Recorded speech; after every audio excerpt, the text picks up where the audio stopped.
All right.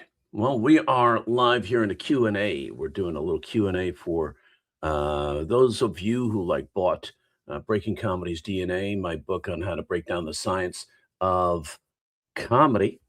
And we're here to answer any questions people have regarding comedy, comedy writing, mostly sort of like the science behind comedy, how to write a joke, what makes a joke work. Why do we even laugh, right? So most people don't even know why we laugh. So we are, hey, what's happening, Josh Belcher? Good to see you, man.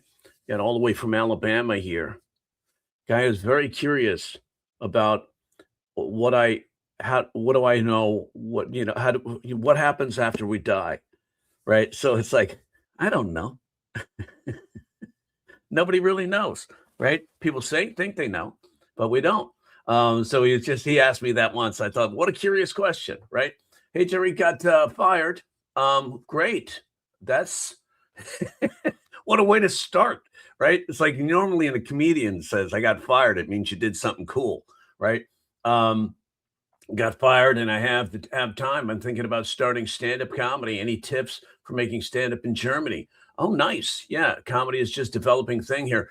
Well, comedy's been around for a while in Germany. I was coaching a guy 10, 12 years ago who came out to the States from Germany. A couple of guys I know were out there doing some stuff in Germany. Where are you in Germany?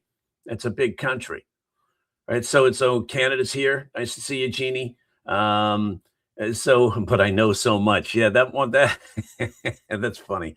Yeah, that's a great question because I think it's a good topic to bring up for comedy, right? It's a great premise for that. So where are you in Germany? Like it's like there is a it's not certainly not as developed as it is in the United States, right? The United States being sort of like the pioneer for stand up, but it's like it's popping now in Russia. Well, I don't know if it's doing it now. It was doing it before the war. Um, it's um, it's like I've got a guy who's like keeps emailing me pictures of his open mic that he's having in Botswana in Africa. I've got people all over the country, Chile. We got people coming in from all over the place. So I would say the best way to get started when you get fired and it's time to have when you have the time, one of the best things to do when you get fired is start some activity, right? Do something you love. Like and that's what one of the reasons I got into stand up too. I didn't want to work for the man. I wanted to work for me. So all that work I put in for the man, where's that go? It goes to them. But if I do all the work, write all the jokes, get going, put in all that time, that comes to me. The reward is back to me and my family, right? And to the audience, because you're giving a gift to the audience, you're providing entertainment. But there's no better, I don't think there's any better joy than performing and seeing the results in the audience and seeing the results in your own life. Certainly, stand up's one of the ways to do that. Now, I think the fundamental way to get started is to get your chops up, learn how to write jokes, right? Write those, get good at writing jokes. When you get good at writing jokes, then the world becomes your oyster. If you can sit down and write a joke on a topic, I like to tell my students,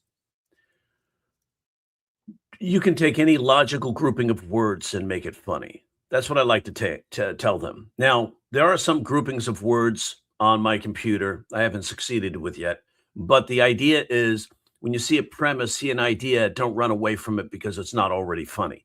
It's your job as a comedian, job as a joke writer is not to find funny things necessarily. Like sometimes it's good to see funny things around, but your job is to take things and make them funny, right? You take ideas and make them funny, and we're going to show you how to do that. One way to do that. So I would say get those. Hey, it's Bob Kirk, one of my favorite people of all time. He's up there in Canada. Good to see you, Bob.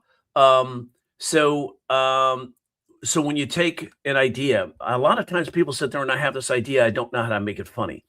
Here's the key. Go back to the first definition of a joke, which is which is taking two dissimilar ideas and converging them. So I think the best thing you can do is like take an idea, you have an idea, and you're like, okay, how do I make this funny?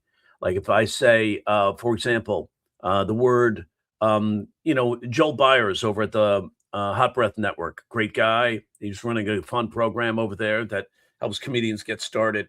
He really is into comedy.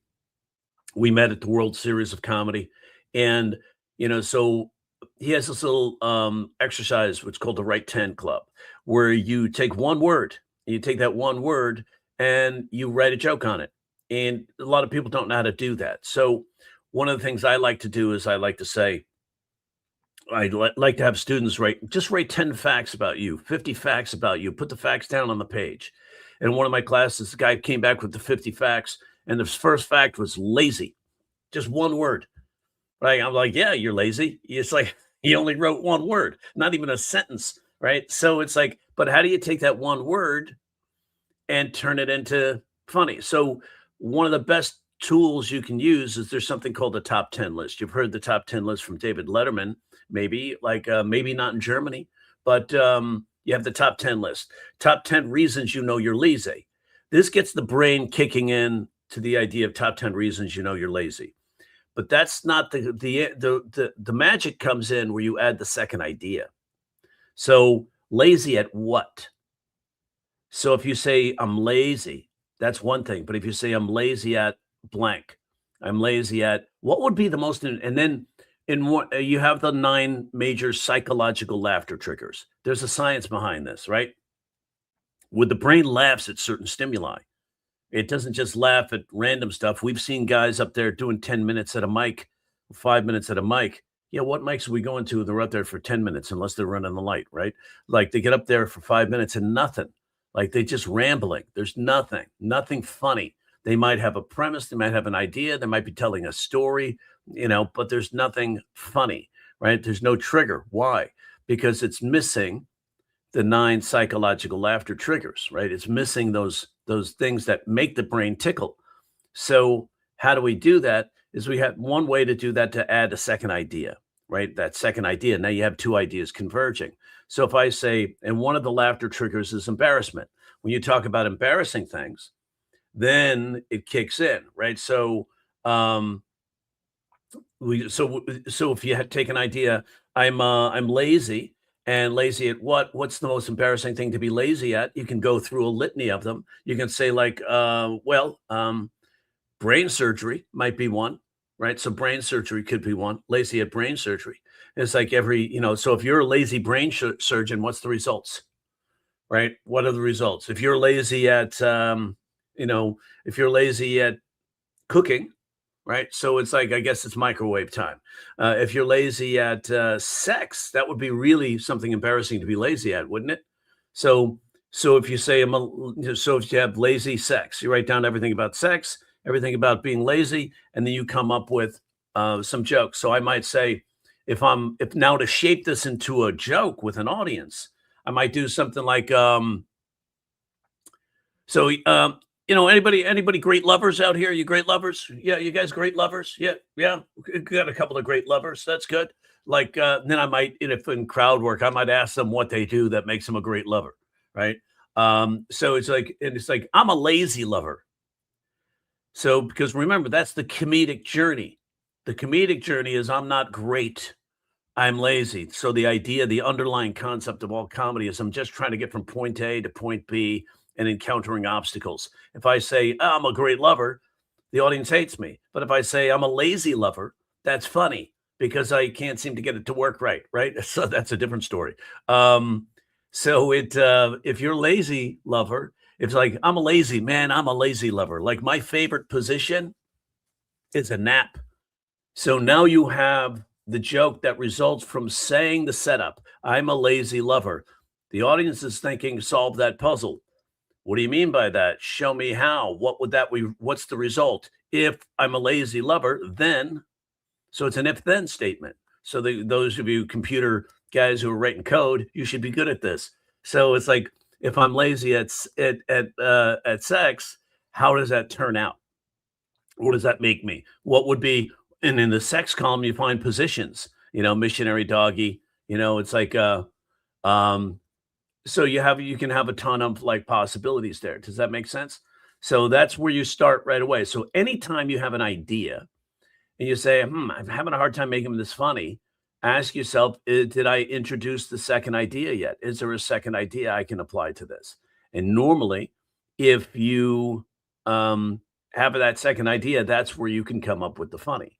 So you have here's another example, rain, right? So one time my one of the students came to me and said, "Hey man, the word of the day is rain." I don't even know where to start with that. Well, one thing I like to do is start with facts about rain.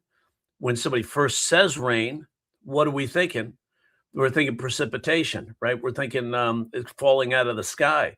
So if you say rain, you could say, let's say rain.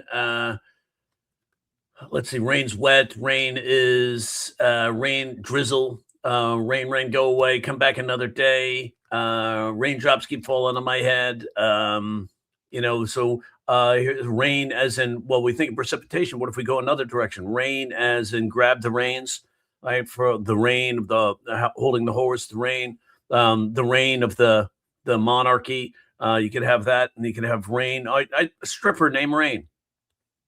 So if you take a stripper named Rain, now you have a whole different idea, not just a person, but a stripper. When you say stripper, you're thinking about, you see the picture of the strip club, right? And it's like, one time I dated a stripper named Rain, right? So now you have stripper named Rain, and that's a whole different concept. So if you list everything rain, right? Weather forecasts, all that stuff, rain, snow, snow, snow, weather, snow, snow. What happens in a strip club? Cocaine. Right. So I could say, one time I did a stripper named Rain. She used to let me do coke off her ass. Like every date was like a weather report. We're going to have rain with a chance of snow. So now you have, every time I dated a stripper named Rain. My mother used to, every time I went out to go pick her up, my mother said, "Don't forget your galoshes. Don't forget your rubbers."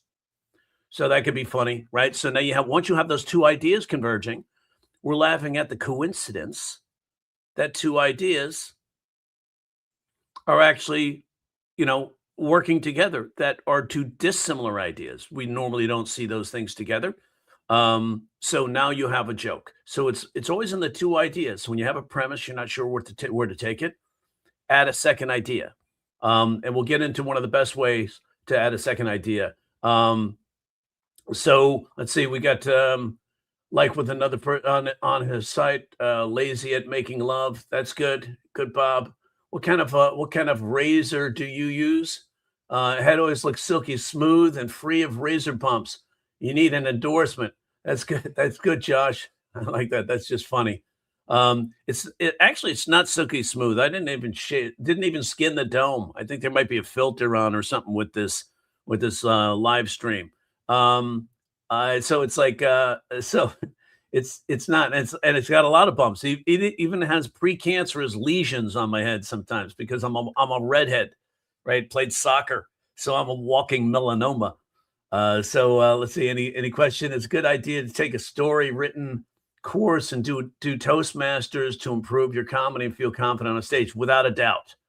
Without a doubt. I think Toastmasters is a great idea, right? It's not stand up, but it is learning to get on stage and tell a story. They teach you tactics to get on stage and tell a story. The only thing I would be careful with Toastmasters is Toastmasters has a very specific format that you get up in the way you tell stories, and it's almost unnatural. And stand up is a conversation. Stand up is that you get up and do stand up, and stand up. The most modern stand up is basically getting up there and talking to somebody like you're at a party, right? Just like we are doing right now. So if and so we speak in broken sentences, we interrupt ourselves, and oh man, I forgot to tell you about this, and then we go into this sort of like, you don't do that in Toastmasters. You just get up there and you start with a very specific way, and you don't change words. But there are a lot of people have progressed through Toastmasters and learned to blend the two. So you can really develop sort of a craft doing Toastmasters. Then you learn to plug in jokes. And without a doubt, I've coached a lot of people in Toastmasters. In fact, I got a big plaque on the wall from Toastmasters, from consulting, basically a communication award at Toastmasters from helping people. I never took Toastmasters, never was in Toastmasters, never a member, but I did help people win. So, because what's interesting is There is an underlying human behavior aspect about comedy. It's impossible to dislike somebody who makes you laugh. So if you make somebody laugh, you can win Toastmasters competitions because they feel like they like you. Does that make sense? So if they don't feel like they like you, there's a chance that you might not, make them win, might not win, right? So those people who get humor, even if it's not too much and it's appropriate, you can get some good laughs and also get some votes. So I think that's a great, it's a good question. I would say Toastmasters is a great place to work out, get up there, and any place you can get up and talk to people and work out and get feedback. Open mics are hard, right? Because you get there and it's a bunch of comics, and those comics are what? What are they doing? They're in their phones. They're in their phones either texting or reading their stuff, getting ready to go up on stage, and maybe they're in their notebooks, right? But they're sitting there, they're not paying attention. If you can't read something on the phone and laugh at the jokes at the same time, it's impossible. The brain doesn't work that way. The brain works sequentially, not simultaneously. So when people get up there and do that, that's gonna stifle, right? And what happens? Comics also, when new comics, I would say, new comics are some of the most insecure people in the world because, sure, we get up on stage, but when we're in an open mic, we're afraid even if we laugh at somebody, it's going to take something away from our own funny, right? So we don't laugh at other comics. So you go to an open mic, but there is a way to gauge open mics. If you go to an open mic frequently enough, they get to know you. Once they get to know you, they'll start to laugh more at your jokes, right? So but if you're new and you do some good jokes, like solid jokes that get laughs, you might get a ha or a that's it, right? And so that's a keeper at an open mic. It's just a different gauge. So you can still use it to get comfortable on stage. And also you want to learn to get comfortable not getting feedback so you can get that thicker skin. So I think that's open mics are good, but I like to go to open mics. I also like to go to open mics that are not comedy open mics that are music open mics. Like a lot of times you'll have a music open mic, and then in a music open mic, you can basically ask them, "Hey, do you mind if a comedian gets up and does 5 minutes?" And they'll be like, "Great." Sometimes they'll go, "Oh, can you do 10? We have to reset. There's a new band coming in." Like if it's a band open mic or something, we need 10 minutes for that change of gear up on the stage. And so do 10 minutes, and then you're up there getting 10 minutes, and you get 10 minutes with a different crowd, right? So look around town for music open mics. And still, if you're running a problem, start your own open mic. You don't need somebody else. Go to one of these bars and grills and to see what they're doing on a Tuesday night and say, "Hey, what are your numbers on a Tuesday night? Would you be open to me bringing some bodies in here and doing something like a comedy open mic?" And that way you'll at least have some bodies in here. And then you have to remind everybody who comes to buy something, because that business owner is not doing that out of the goodness of their heart. They're doing it because they want to make a little extra money. They want to drum up business. So if you help them drum up business by reminding your comics to buy a soda, buy a beer, buy a burger, something, right? Buy something. Comedians, they complain about bringer shows, but comedians are the reasons bringer shows exist, because comedians never put any money on the bar or never bought anything. So they were just had a space where guys, at a mic, and they're just taking up this space, but they're not buying anything. So it's not doing any good for the bars. And then they start running bringer shows because comedians weren't supporting the endeavor, right? You got to give to get, right? And most comics just want to get. Gimme, gimme, gimme. Give me do you have a spot? Can I work a spot? Can I have a guest set? Can I have this? What are you doing for the booker? What are you doing for the club? What are you giving before you get? It's reciprocity, right? You give, you get. But most comedians don't think that way. Most comedians, when they start out, are not good business people. They have to learn that. So it's like when comics learn how to how to really create a networking opportunity, build a relationship with somebody, that's when you start succeeding better. Here's like, let's see, whenever a heckler says your proctologist must love you because you're such a massive asshole. Um, so what is that? What is that? It was whenever I get a heckler, I say you're proct. Oh, whenever I get a heckler, Luca says, write some more like that. Write some more like that. Hey, dude. Hey, why don't you bring all your friends next time so I can embarrass you the way you did your mother when she popped you out of her pussy? You know, right? Hey, we're lucky. What's your name, dude? Ricky. Ricky. We're actually blessed to have Ricky here because if his mother wasn't too drunk to find a coat hanger, he would have been buried in a casket the size of a saxophone case. Right. So get some more like that. Those are good. If you get a heckler, now you got to be sure that the heckler is doing something to hurt, right? Because if you're going to blast him just for talking, 99% of the time, hecklers heckle because they want to participate. That's it. They want to be included, right? They think they had something to add, right? So it's like when they do that, and they say something, be sure they're trying to be negative, because if they're not negative and you blast them with that, right? That's not necessarily good. Another thing you can do, right? So another thing you can do with a heckler is you listen to what they say.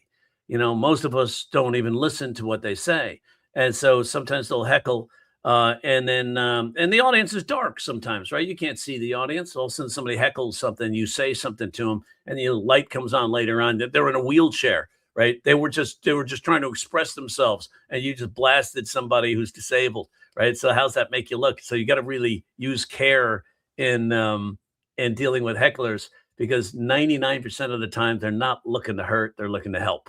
And they like, sometimes they heckle you because they like you. I mean, who do we heckle the worst in our lives? It's the people we love, right? So the people who are closest to us, right? Those are the guys we'll blast, right? So in this case, be careful. Also, you can listen. There's a technique. It's called a mirrored phrase, right? So if you take a mirrored phrase, so you listen to what somebody says. So one time I was doing a show, and it was super interesting because it was a full room.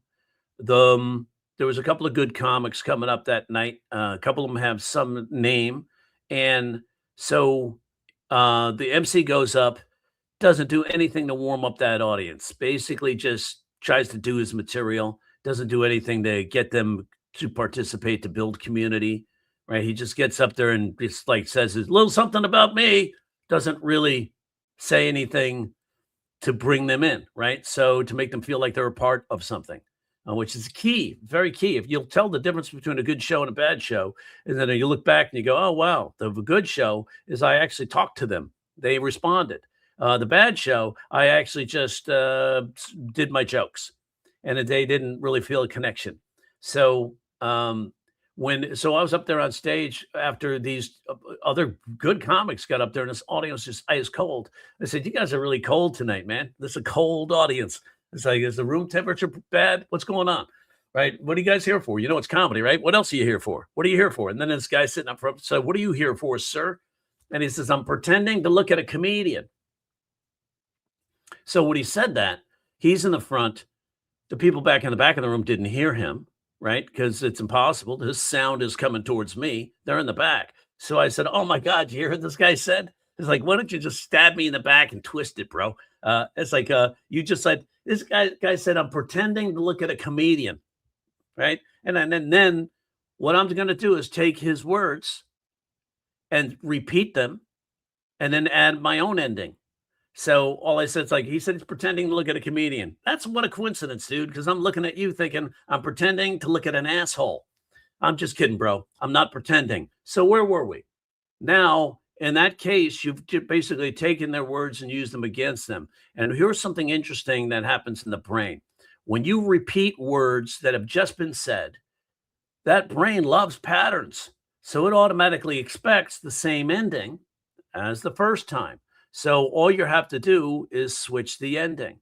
So when they get locked in, and what is comedy? What is a joke? A joke is where you have two dissimilar ideas. Yes, that's one definition. But joke is where you surprise the audience. is surprise them with what they think you're going to say or they think you're going to do.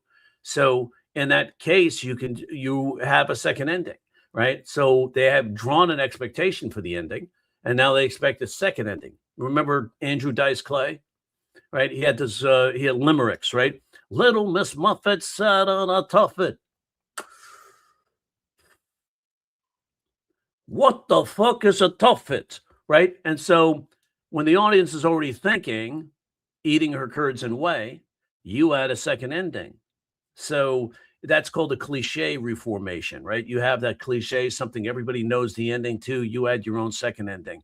If at first you don't succeed, quit. There's no use killing yourself over it, right? So if you then get up on stage and you repeat a line, it's just as powerful. They expect the same ending, so that's one way to be up there and deal with a heckler. Learn to take a heckler, listen to their material, listen to what they say, then take that material and build a joke on the spot. That'll get you better faster, but also have some in your arsenal, have some in your kit, right? Have some in your hip pocket. So it's like it's a good idea to take a story writing course. Yes, definitely. Stories are great. I would definitely do that. I heard Pete Lee talk about why using sketch methods to build bits. If this is true, what else is true? Yes, definitely. We talk about if this is true, what else is true all the time? That's the two dissimilar ideas, right? If you're dating a stripper named Rain, what else is true? If her name is Rain, then every date's like a weather report. If her name is Rain and she's let you do coke off her ass, every date is now a weather report. Now, if that's true, what else could be true, right? So it's like without a doubt, if this is true, what else is true? Can can can take a joke to the next level, right? Because you can actually every time you have a tag or a punchline, and that punchline then introduces new material and you joke off of that new idea. If this is true, what else could be true? That's where act outs come from too, right? So it's like if I say I'm Irish and Native American, that's my lineage, Irish and Native American, two ideas converging, right? So so I'm Irish and Native American. You know what that means? I pretty much have VIP seats waiting for me at any AA meeting, quite frankly. And then now, if that's true, what else is true? The act out. If I go to that meeting, Proctor's like, "Hey, Running Bear O'Reilly, we have a chair for you in the front row." My name wasn't even Running Bear O'Reilly; it was Running Beer O'Reilly. Okay, so now you have. If this is true, now what else is true? If my name was Running Beer O'Reilly, not Running Bear O'Reilly, if I was Running Beer O'Reilly, what beer would I be? Now that's something else. What else is true? Now I can list all the beers, come up with something that's more, what would I make? What could make fun of me? And then and add the joke there. So yeah, that's absolutely true, right? So that's if what else is true, and it's like Jay Rainville. I'm surprised you're asking that question. I talk about that shit all the time. If this is true, what else is true? Right. So that's one way to write. Analyze your material. Every new piece of information gives you something to extend off of. So theoretically, you can write one joke forever. Right. So it's like, so if I say Running Beer O'Reilly, I come up with a beer that would be funny. What would be a good beer to add to that? Like what beer? Amstel Light. Let me see. What are the names of beers? Give me names of beers, domestic and foreign, right? Domestic, like what would be a good funny name for me? Let's see, names of beers. Let's just go in there and see what I've got here. Names of beers and like what would be funny?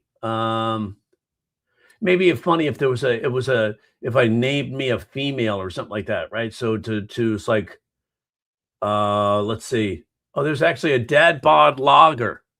That would be it, right? So that would be funny. And in the moment, what would be let's see. Hold on.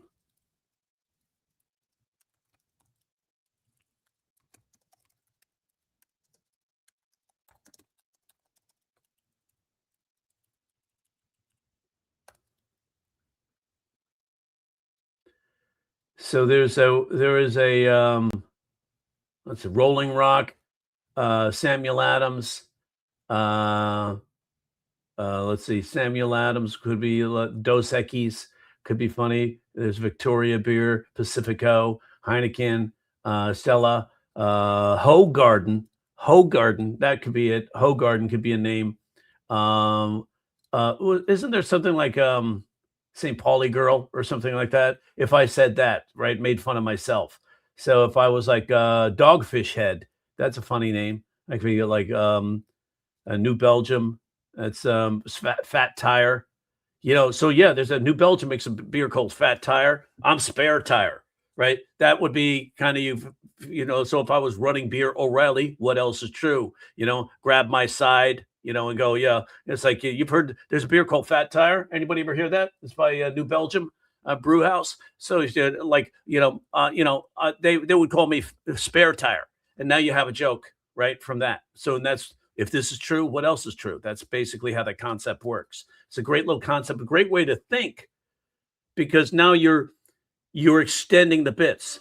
And here's a really important thing to remember. When you're doing comedy, a lot of times, I need more jokes. And we're trying to get to that 30 minutes. We're trying to get to that hour of material. There's no reason why you can't get there. It's just you're lacking technique, right? Because sometimes I tell people just bulldoze, renovate, take those existing jokes, go in there and add a ballroom, right? So basically go in there and add something by identifying what else is true. And now you can expand that bit. Now you start to hit it from all different angles, right? Using the maxim of the 5 W's: who, what, where, why, when, and how, right? So it's like you go in and say, okay, who's in this? Who else could be involved in this? What else would happen if this happened? How does this work like this? Jim Gaffigan loves to use the how. He breaks it down to its most basic concepts. And that's where sometimes the biggest joke is, because sometimes we think of things too cleverly. But if we break shit down, we go, oh, it's right there, right? So, I like to, my inspiration in comedy was George Carlin. So I like to take these big concepts that people just accept for true, and I like to get in there and peel back a layer and look for the unassailable truth. And then they go, I don't know what to do with that, right? So, it's a little edgy, a little scary sometimes to some people, a little dangerous. Like I do, I talk about being an atheist. I don't believe in, organized religion. I believe in love. I think love is the most profound and powerful force in the universe. And so, but if you believe in that, you don't need a religion to guide you. There are good things with religion. I'd say that, certainly the community that it builds with people. You build, relationships, networks, and you build, so there's a big community in religion. But myself, I don't trust some of these religions, especially you got a mega church, there's a mega church that has, 60,000 congregants. And it's like, if you take the money away, that church doesn't exist. So it's like, what is the church? Is it really faith, or is it really dollar bills? So it's like, let's make it rain up in this bitch. Right. And it's like, so you're in the name of the Father, the Son, the Holy. Damn, what nice ass. And don't judge me, because like in the Bible, there are 83 mentions of the word ass in the Bible. And that's just the New Testament. There's more ass in the Bible than a Friday night at Spearmint Rhino. So you can have fun with that. Now we've juxtaposed those two concepts. Right. So I like to say, when people like, say something about religion or something, like I went to the dry cleaners and this lady was like, she goes, she was looking up my account and she said my ex-wife's name. And I said, no, we're divorced. And she says, oh, I'm sorry about that. And she said, she goes, well, in our family, we stay with the partner that God chose for us. And I said, oh, okay. You mean the God, that guy, the same guy that wiped out the entire planet? That's the guy you trust? That guy. Okay, yeah, I don't know if your choices are good in the trust department, that you're going to trust that guy to give you the right answer, right? Just wiped out the entire planet because he was pissed off at something.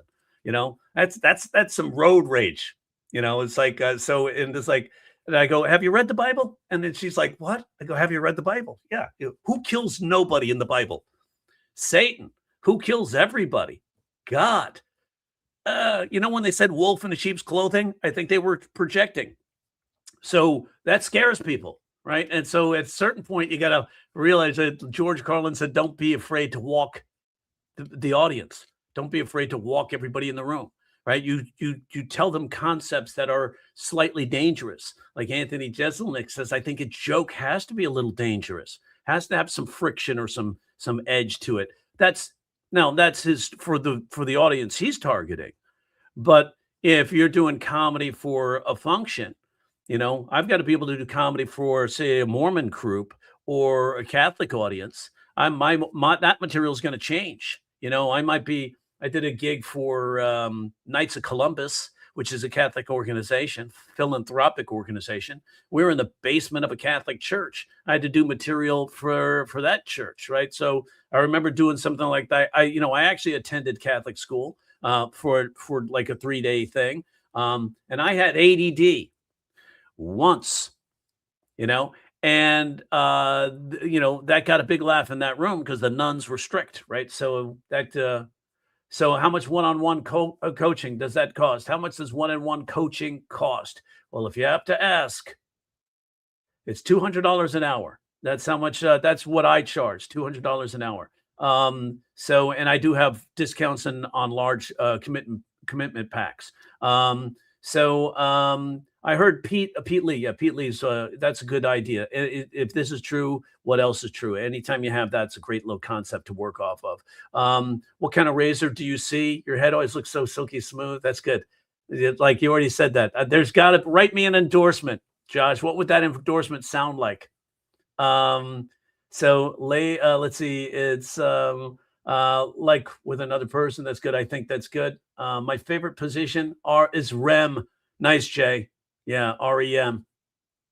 That's good. What's your take on the Kill Tony format?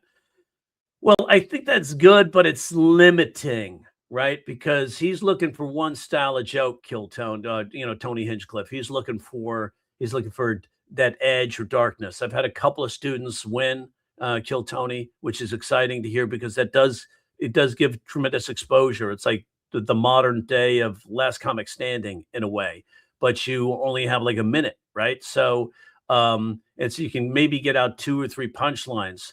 And so Sir Winston Pickles was one of my sort of indirectly student. He was following me on YouTube, and he'd ask questions, and I'd help him via the comments.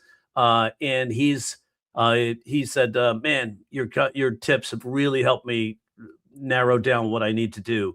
And so he's doing well, and it was from the Kill Tony. He blew up from the Kill Tony. So it's like Buffy Metler she's another comedian. She just won on the roast battle there and then she also went along. I think they like her at Kill Tony too. There's a couple of other things happening there. So I think for the exposure, it's good, but don't get locked into that one way of doing stand up. That's what, you have some of those.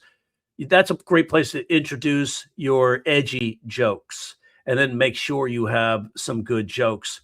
And it's like what Hinchcliffe is kind of like he likes the Anthony Jeselnik style jokes. He likes edgy, dark. One thing that I haven't watched his special yet. I should have watched it the other day, but I'll watch it this week. But I heard I heard mixed reviews on it. We'll see. But I think, yeah, Kill Tony can work. Get up there. It's great exposure, right? I don't like the format of sitting there hoping you're going to get called out of a basket, because you know how those things work. They go through those things and they make it, okay, we got, so and so, we're going to make sure we call him up, right? He's been here for 3 weeks in a row, or we're going to make sure we call him up. We like them. We know this guy will do well, because somewhere in there, if they don't know anybody, it's all, it could go south, right? Especially now that they're doing a show, they got to make sure they have somebody up there who's good.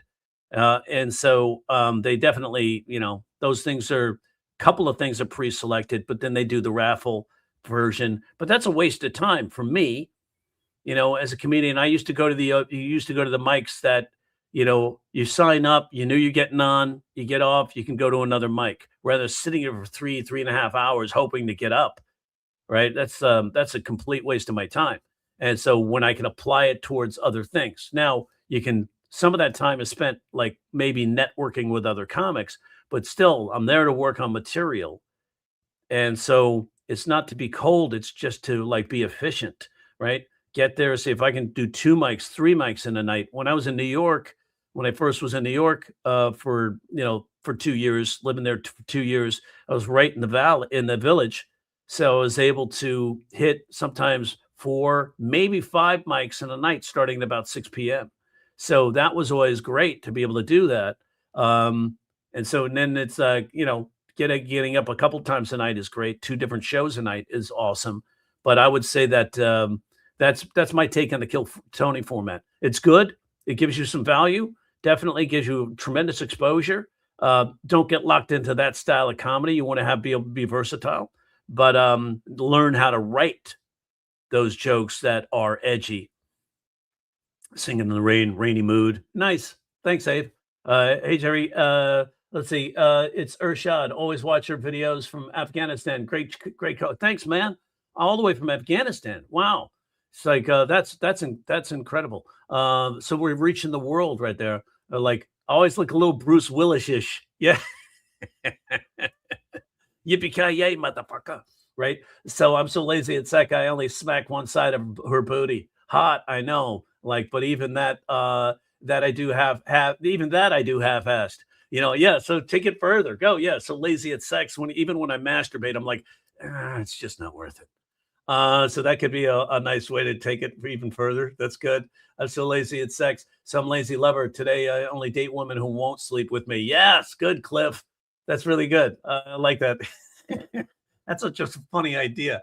It's like I only date women that won't sleep with me. Um, that's a good lazy. Join a storytelling group. Yeah, that's good too, Audrey. Definitely. A storytelling group helps you to get up there and take that story and recognize those opportunities in the story, right? So the opportunities in the story to give you like a surprise, create a reverse, do some wordplay. If you're telling a story, for example, like you're just telling a story. The other night I came home from a gig, and I remember it was the night before my wife was having her C-section. I came home from a gig, and she's sitting on the couch, and I'm like, "How you feeling, babe?" And she's like, "I'm having some gas pains." And I was like, "Well, so gas pains. So what do you do with that, right? I'm having some gas pains. So what do you do with that joke? I'm having some gas pains. So what could you do with that? And avoid the fart joke. So, because everybody's gonna go there, right? So you want to avoid the fart joke. So if she says, "I'm having gas pains," what do you wanna do with that? Um, so it's like, so let's see what you can come up with, like on that. Is anybody popping up some jokes off of that one? Let's see. The price at the pump is killing me. Nice. There you go. Yeah. Yeah. So it's like that's good. Having gas pains. Yeah, it's over $4 a gallon. Good, Luca. Yeah, so good. Right. That's good. So it's like if she's so right in the middle of a story, that wordplay pops up. And then you continue, it's she's having some gas pains. I'm like, well, everybody is. It's like $5 a gallon. Right. Here in LA, it's $6 a gallon. It's over $6 a gallon. $7 a gallon if you're getting $8 a gallon if you're getting diesel. Right. So it's like I just filled up my F-150. So yeah. It's like, yeah, there you go. So it's like gas pains. Yeah. Yeah, sure. I am too. I just filled up my F-150. So that's good. So, and I like the specificity on the model of the Ford. It's the most popular Ford F-150. So it's like that'll get Taco Bell is the only place you can get gas for under $6. Good, Josh. And it's like any ideas and tips for finding a comedy buddy? Any recommendations? Yeah, get into some of these Zoom rooms. There's there's probably more than 2 dozen Zoom rooms out there where people are doing did Buffy do stunts for Stretch? No. So so it's like New York is crazy. I love going there. Yeah, so Zoom rooms. Find a Zoom room. Like there's some Zoom open mics. That's the fastest way you get on there. You can meet people and form a relationship online. Find somebody who you think knows what they're doing. You want to learn from each other's skill sets, and then you bounce ideas. I think Comedy Buddy is always a great idea. You encourage each other to get up there and do stuff. So Price at the Pump is killing me. That's good. Nice. All right. Good. Nice job. So you guys kind of got that idea. Now you're in a story. You're just telling the story. She introduced the idea. I'm having some gas pains, so I make a joke. Yeah, it's like $5 a gallon, right? Then I'm making a sandwich, and then I realized that, well, wait a second. I've had 4 kids. She has this is her first, right? Because I fuck like George Bush goes to war. I don't have an exit strategy. Because now I have 5 kids from 3 different moms. But that's it's like woohoo. But then I was like, I said to her, "Are those gas pains intermittent or are they consistent?" And she says, I haven't really thought about it. She goes, "I think they're intermittent."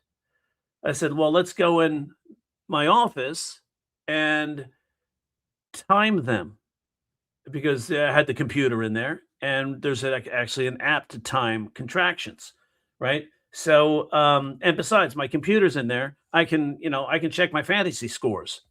So see how we have that? We added computer. It's like, what else can the computer do? Check your fantasy scores.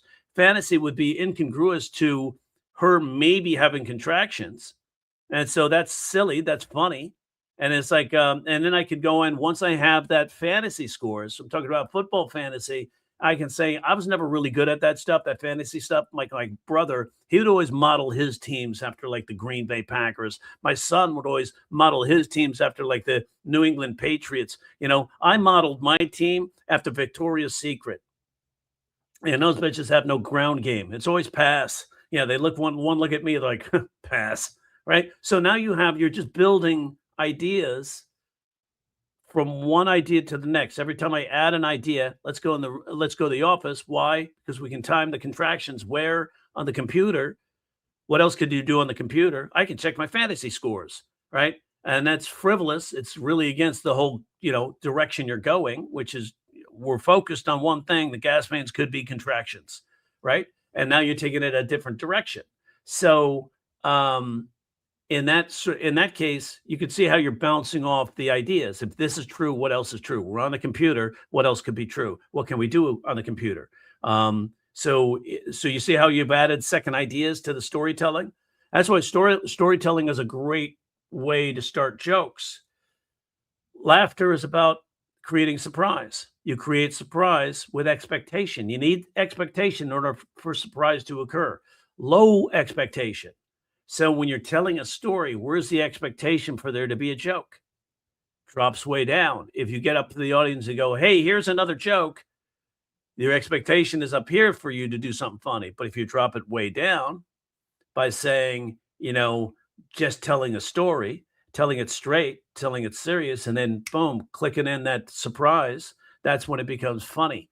And then, and that's why Bill Burr likes to add that angst to his comedy. He's always upset. He's always frustrated. It's always like he's got to get this out before he bursts, right? It adds that energy to it. So this guy, Hip Hop Forever, says, "I got a joke idea. I don't think it'll hit. I need rewording. I babysit for my neighbor every weekend. She always cries when I leave because then she has to look after the baby." I like it, dude. What's wrong with that? That's a good joke.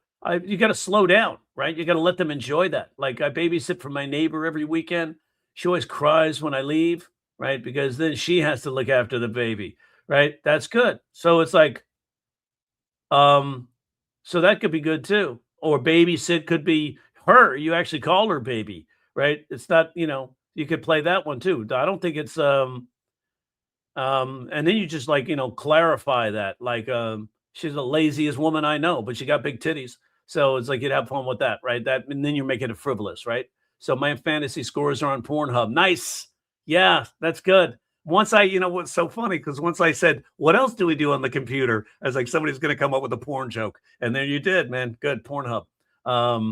Gas pains is funny because I'm a masochist. Call me propane. Nice. There you go, man. Mandy's here. Hey, Mandy. Good to see you. So any pointers on writing good one-liners? What are the main things to keep in mind when writing them? It's like I'm struggling in this area. Well, the main things to keep in mind are one, you want to create a surprise, right? So you want to, there's a couple of different ways to do this.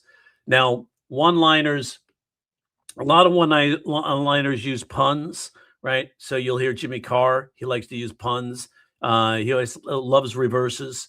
And so another guy who's good at it is Stuart Francis. And it's just a way of phrasing the line at the beginning so that you're conflating a lot of ideas in the first part of that joke, right? So that the audience then sees the expectation, sees the setup. So, and one-liner doesn't have to just be a one-liner. It could be like a short two-sentence joke. So if you set up something which is normally a fact, like that's the key. So if I say something like, I'm Irish and Native American, that's clearly a nice setup. It has two ideas. Now it's easy to write a joke on that. Or if I could say, for example, here's something to really think about.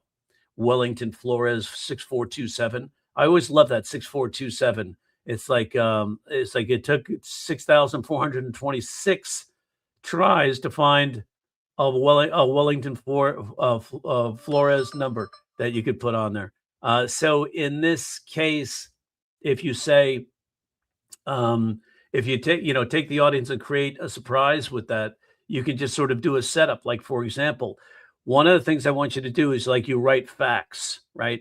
Write facts and ask, what does the audience see? What do they see? So if I say, because you got to understand, this is how the brain works.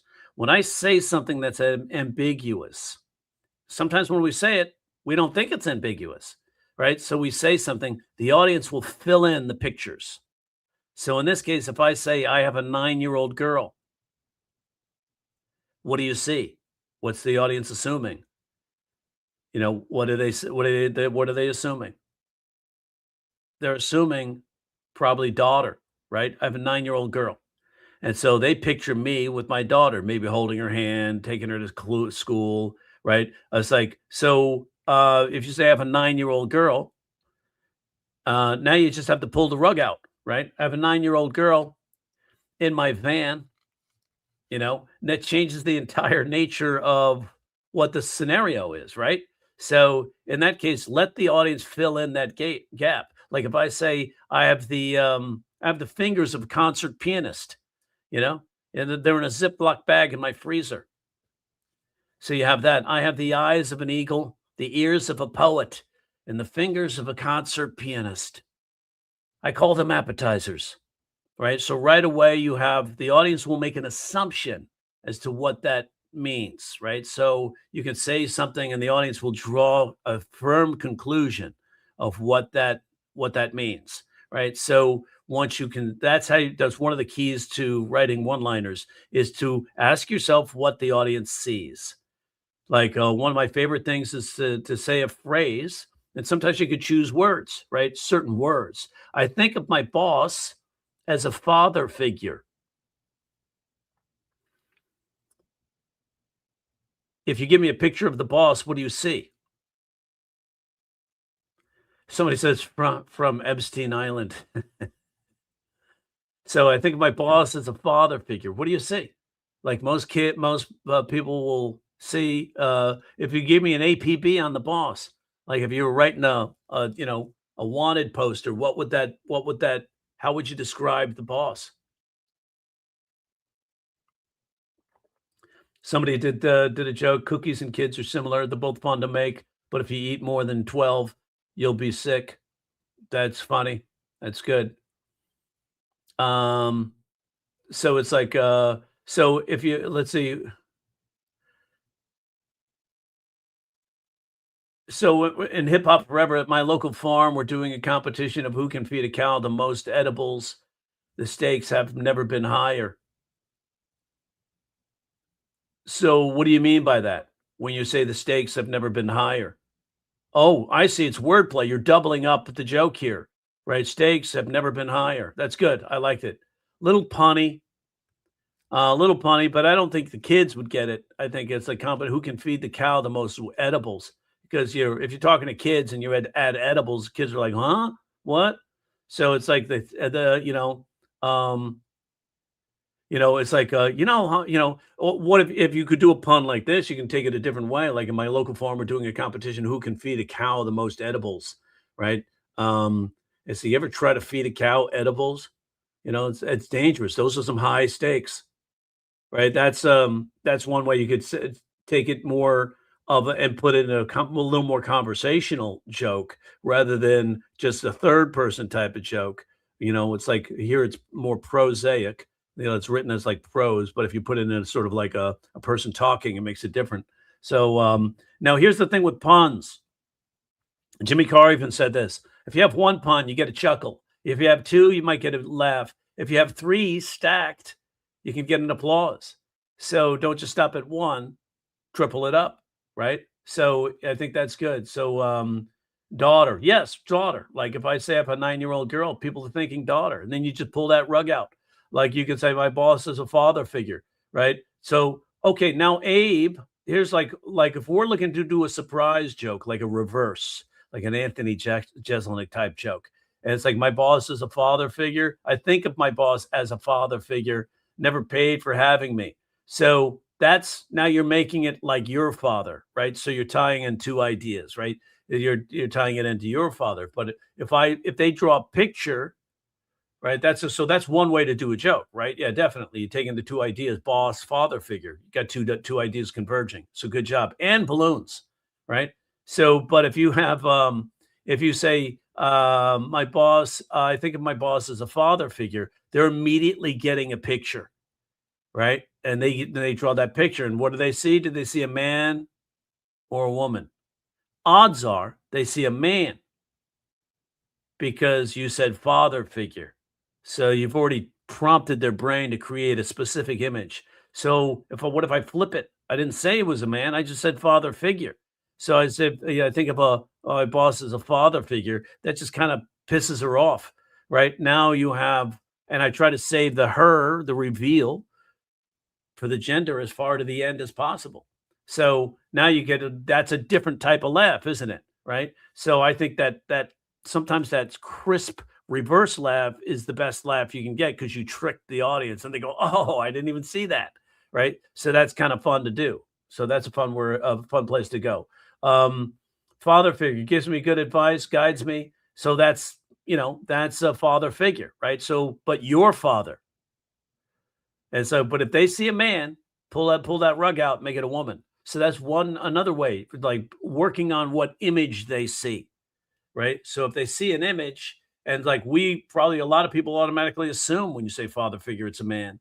Like if you say, I think my wife considers herself to be a bit of a wine connoisseur, so it's my ex-wife now. So my ex-wife considered herself to be a bit of a wine connoisseur. Like, she said, I'm a bit of a wine connoisseur. And now what does the audience see? Right? They see the wife. Like two things they think about right away are the who's there and where are they. So the 5 elements of story or character, theme, setting, plot, conflict.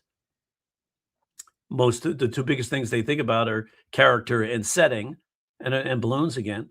That's the Apple animation, I think. It does that. So when you hold up 2 fingers. If you do this, they give you a thumbs up, I think. There it is. So when I say wine connoisseur, they're going to make this picture.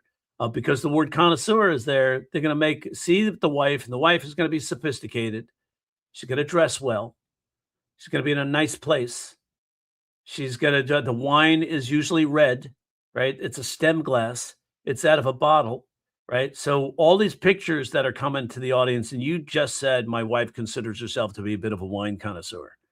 And then she's sophisticated. She's smart, right? So all these things, they made these conclusions. So you can take each one of those and shatter them in the follow-up, in the punchline. My wife considers herself to be a bit of a wine connoisseur. Like she can't tell you about all the wines in the world, but she could school a bitch in all the wines that come out of a box, right? Like she's the smartest chick I ever met at that trailer park. Like her sister went all the way to a PhD at Stanford. My wife went all the way the first night I met her. So now you can all the things that are in that line and all the assumptions the audience has made, you can then turn around and just pop each one of those assumptions, right? And just like shatter that stuff. Um, because there you go. Nice. Hip Hop Forever says, I think my boss is a father figure because the facial hair on that chick. And you saved the reveal for the ending. Nice job. Like, so it's like um playing off the opposite of what the audience is thinking. Yes, that's exactly right. Shattering their images, right? So that's one way to create those one and two liners. A lot of times we say stuff. If you just said, I saw a sign that said, watch for children. What's the automatic assumption of what the intended meaning of that phrase is? Watch for children. That means, there's kids playing here. So what's the way to play that? So watch for children. If we took it to the comedic framework of that, right? How can we take that and make it play? Watch for children, and it's like, what could you switch that to? You can go right to the vivid truth about that, right? So watch for children would be like, uh, Mandy does some wordplay, more like a wine connoisseur. So if you say watch for children, seems like a fair trade. Yes, right. So you took it to the uh, Mark Normand punch, right? So he does that. Seems like a fair trade. Now that's an old gag. Watch for children, right? They bite. Good. So watch for children. It's like, or you could say like on the same thing with the fair trade. You could watch for children. It's like, I have a Rolex. Can I get two? I have a Rolex. Can I get twins? Right? You could say something like that, right? So it'd be like, so in that case, that kind of works. Um, so you have watch for children, alarm clocks for teenagers. Nice. Yeah. Apple Watches for teenagers or Apple Watches for adults. So that's good. So now you're looking at the simple truth of what the line says. Like really, like you can take all kinds of stuff and look at the alternate meanings that are available. In a bottle of Listerine, says right there on that bottle, um, fresher breath gives you fresher breath. Let's see, fresher breath and whiter teeth than brushing alone. Fresher breath and whiter teeth than brushing alone. And what is that? What is the intended meaning of that label?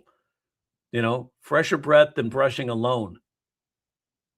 So, so what if you have that? What is in that statement? Brushing alone. And you could say fresher breath than brushing alone.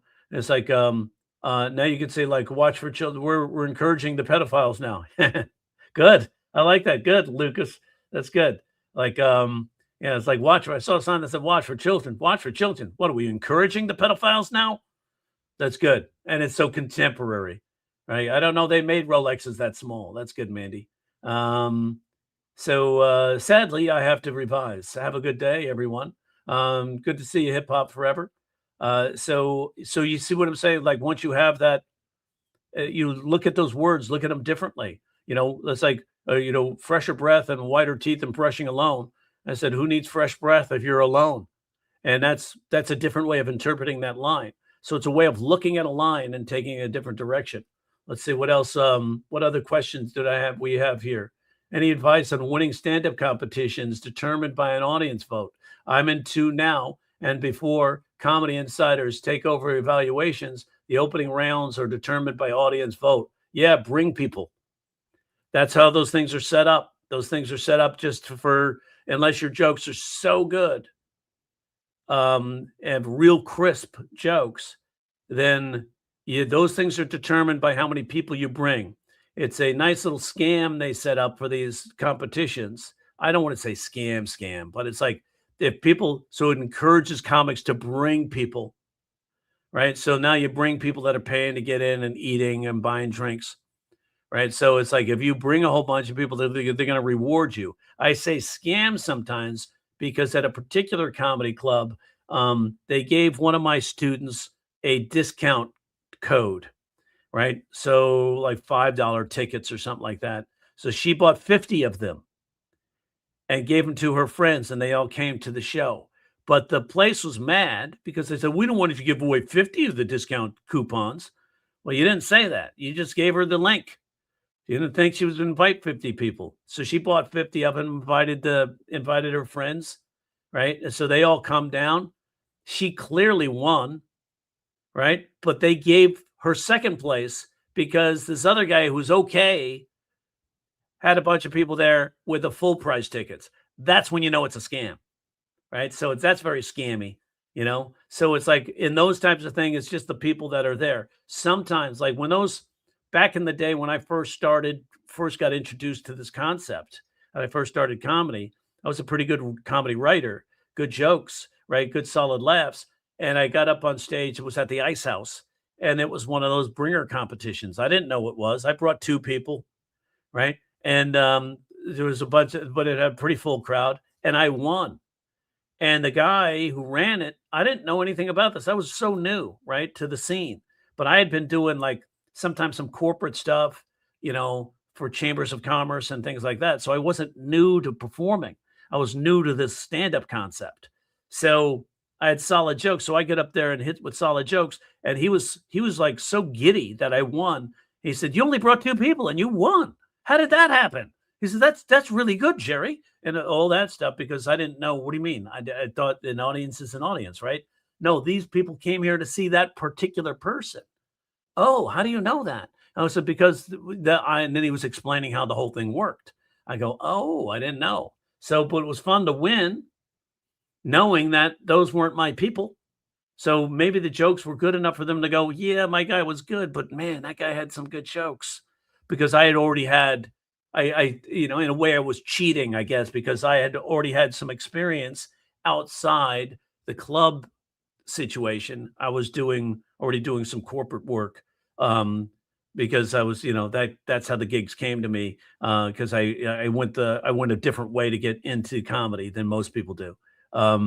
And it's like, and I'll teach you that way at another time because it's like it's a fun way to do it. You can do it simultaneously as doing the open mics, but you don't have to rely on the open mics and the whole club, work your way up through the club. That takes forever, right? Why do that when you could build outside of that? We've also found another way to build outside of that, haven't we?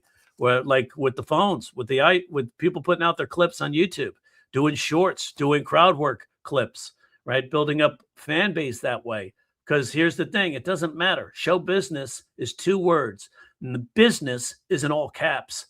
So if you take the business part of it and you build this fan base on YouTube and you start showing up with people every time you put out a tweet or something, you get a bunch of people that show up, then it doesn't matter.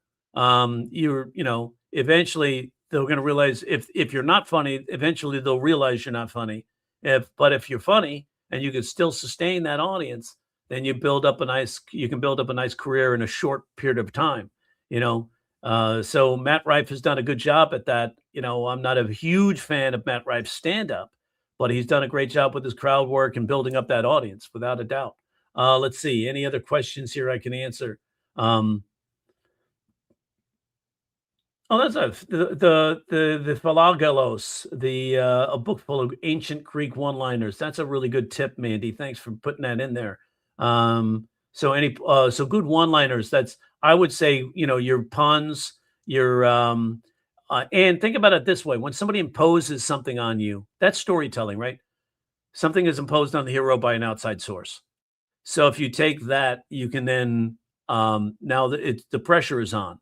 So like if you write a top 10 joke, top 10 reasons somebody is dumb. Top 10 reasons somebody is dumb. Like she was so dumb, and it's a so joke, the raw form, but you will now change this joke. She was so dumb that she thought capitalism was texting in uppercase, right? So if I take that joke and I put it into a story, right? Now what's changed is the nature of the joke. So I'm going to mask that joke in a story, right? So if I say, my wife and I had a glass of wine and she said to me, you've never told me about any of your exes. You know, tell me about one of your exes.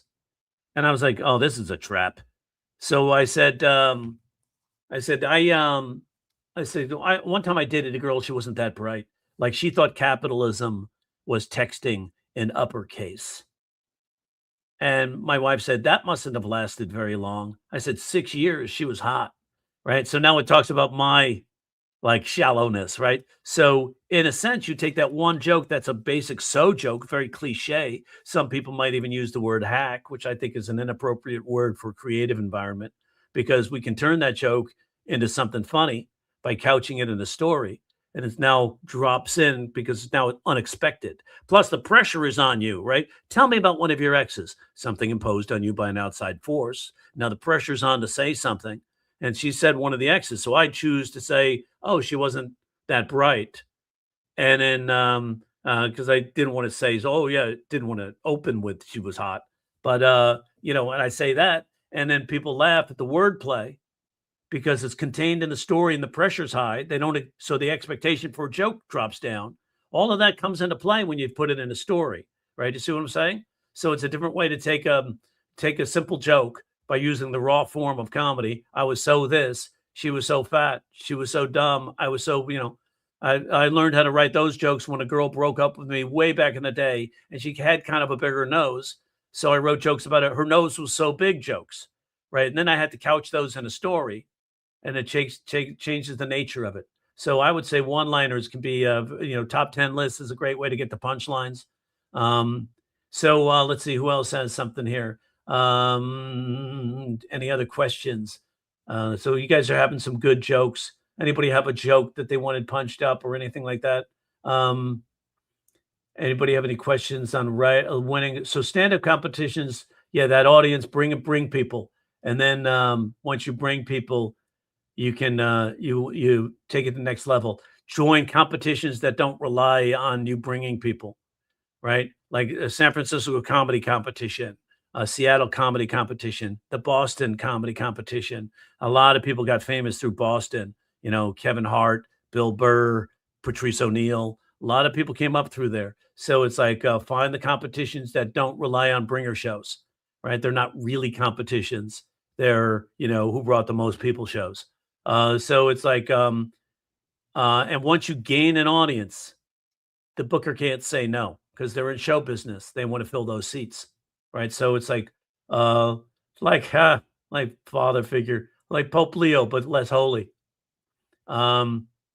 Let's see. Yeah. So Wi-Fi says it. Pack the house, dude.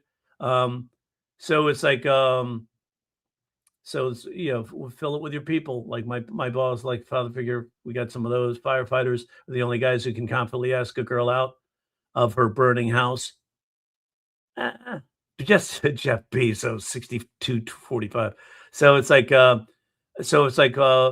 firefighters are the only guys who can confidently ask a girl out. And it's like her burning house. And it's like, you could carry a girl out of the burning house, right? So I would make that joke tighter, all right there, or give it some more coincidence. Firefighters, only guys who can confidently ask a girl out. Um, I don't think they need to ask girls out. They already have their own sirens. That could be a pun, right? What do I think about Norm Macdonald? I like Norm Macdonald. One of the greatest things I learned about Norm Macdonald is how to deal with a heckler. Watch that video, Norm Macdonald, the heckler. You don't get to watch it, but you get to hear it, right? It's an audio recording. It's on YouTube. And basically he interviews the heckler and he turns the guy from "you suck" to "I love you, Norm." So it's a really great indication of how to do that. And Norm's a guy who is like very interesting because I've seen Norm do a full 48 minutes, 50 minutes, and it got boring. And I like Norm Macdonald, but it got boring.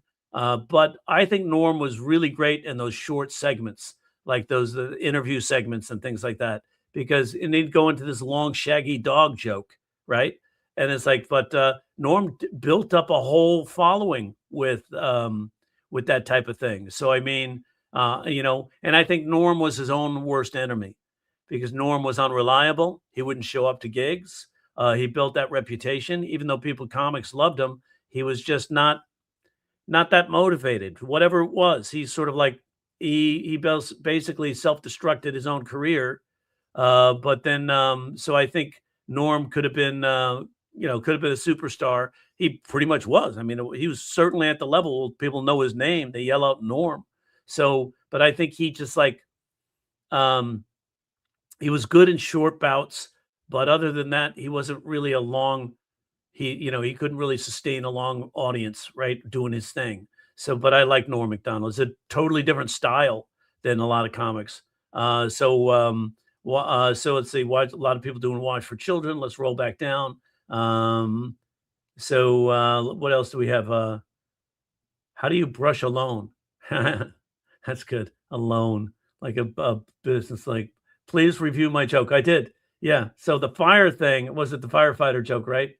Yeah, the firefighter joke was, firefighters are the only guys who can confidently ask a girl out. I would revise firefighters. It's like, um, so I think firefighters, would they always be at, kinda always be in a, kinda always be at odds with a hot chick? Like, as a firefighter, if she's hot, they're always in a s you're always scrapping, right? So it like could be like gloves are off. That kind of thing could be fun too, using the wordplay there. So girl out of her burning house, it doesn't really work. It's like one thing about being a firefighter is like all your calls are inbound, right? 911, what's your emergency? It's like it's a good way to take a girl out during an emergency. Like if you on short notice. It's like they can now instead of ask a girl out, what if we change the wording? Take a girl out instead of ask a girl out. I think that's where the joke is right there. Like firefighters are the only guys who can confidently take a girl out of her burning house. Now it's funnier instead of ask. They don't ask a girl out. Nobody's asking, hey, you want to come out of the house? The place is on fire, right? Nobody's asking. They're taking, right? They're throwing them over their shoulder and doing the fireman's carry out of the house. So I think change the word to take a girl out. And it's like they're the only guys who can quickly take a girl out of her burning house. Now it's funny. One word. That's a great example of how one word difference makes all the difference in the joke, isn't it? So good. I hope that helped, man. And thanks for following up with the can you review my joke? Because I didn't see it at first. So and I get distracted. I got to do more of these lives so I can calm down. So they're so exciting. I love to do these things and talk to people about comedy. If it's helpful, let me know. Give me a thumbs up. They had let's see. Here's one. Let's see. Fresher breath than brushing alone. Have you read the fine print? Depends on their interest rates. Nice, Mandy. Good. I like that. It depends on the interest rates. Walked into a restaurant to use their bathroom. They had a sign that said employees must wash hands. Since I don't work there, I respected their rule and I didn't get involved. Yes, totally works. I love the ending. Didn't get involved. That's the key, man. That's a good joke. I like that joke. I was at you don't have to go and walked into a restaurant to use their bathroom. I was no, I think, no, it works kind of because you're not even there to eat, right? Kind of thing. It's like walked into a restaurant just to use their bathroom. There's a sign in there that said employees must wash hands. Since I don't work there, I respected their rule and didn't get involved. That's good. Nice. Good joke. I saw a sign that said watch for children. An hour later, those fucks didn't do a damn thing. And an hour later, those fucks still didn't do a damn thing. I waited 30 minutes, but no employer. That's good. Good. All right. So I said employees must wash hands. Employee came, so I did it myself. Good. Now you guys are at least trying to look at the hidden meaning within a sign that we just take for granted. What if the sign says straws and utensils upon request? What do you do with that sign? Straws and utensils upon request. So it's like straws and utensils. Yeah, you're welcome, Wappy. So it's straws and utensils upon request. So what I ask myself is, where do we see the sign? What's the picture? Where are we?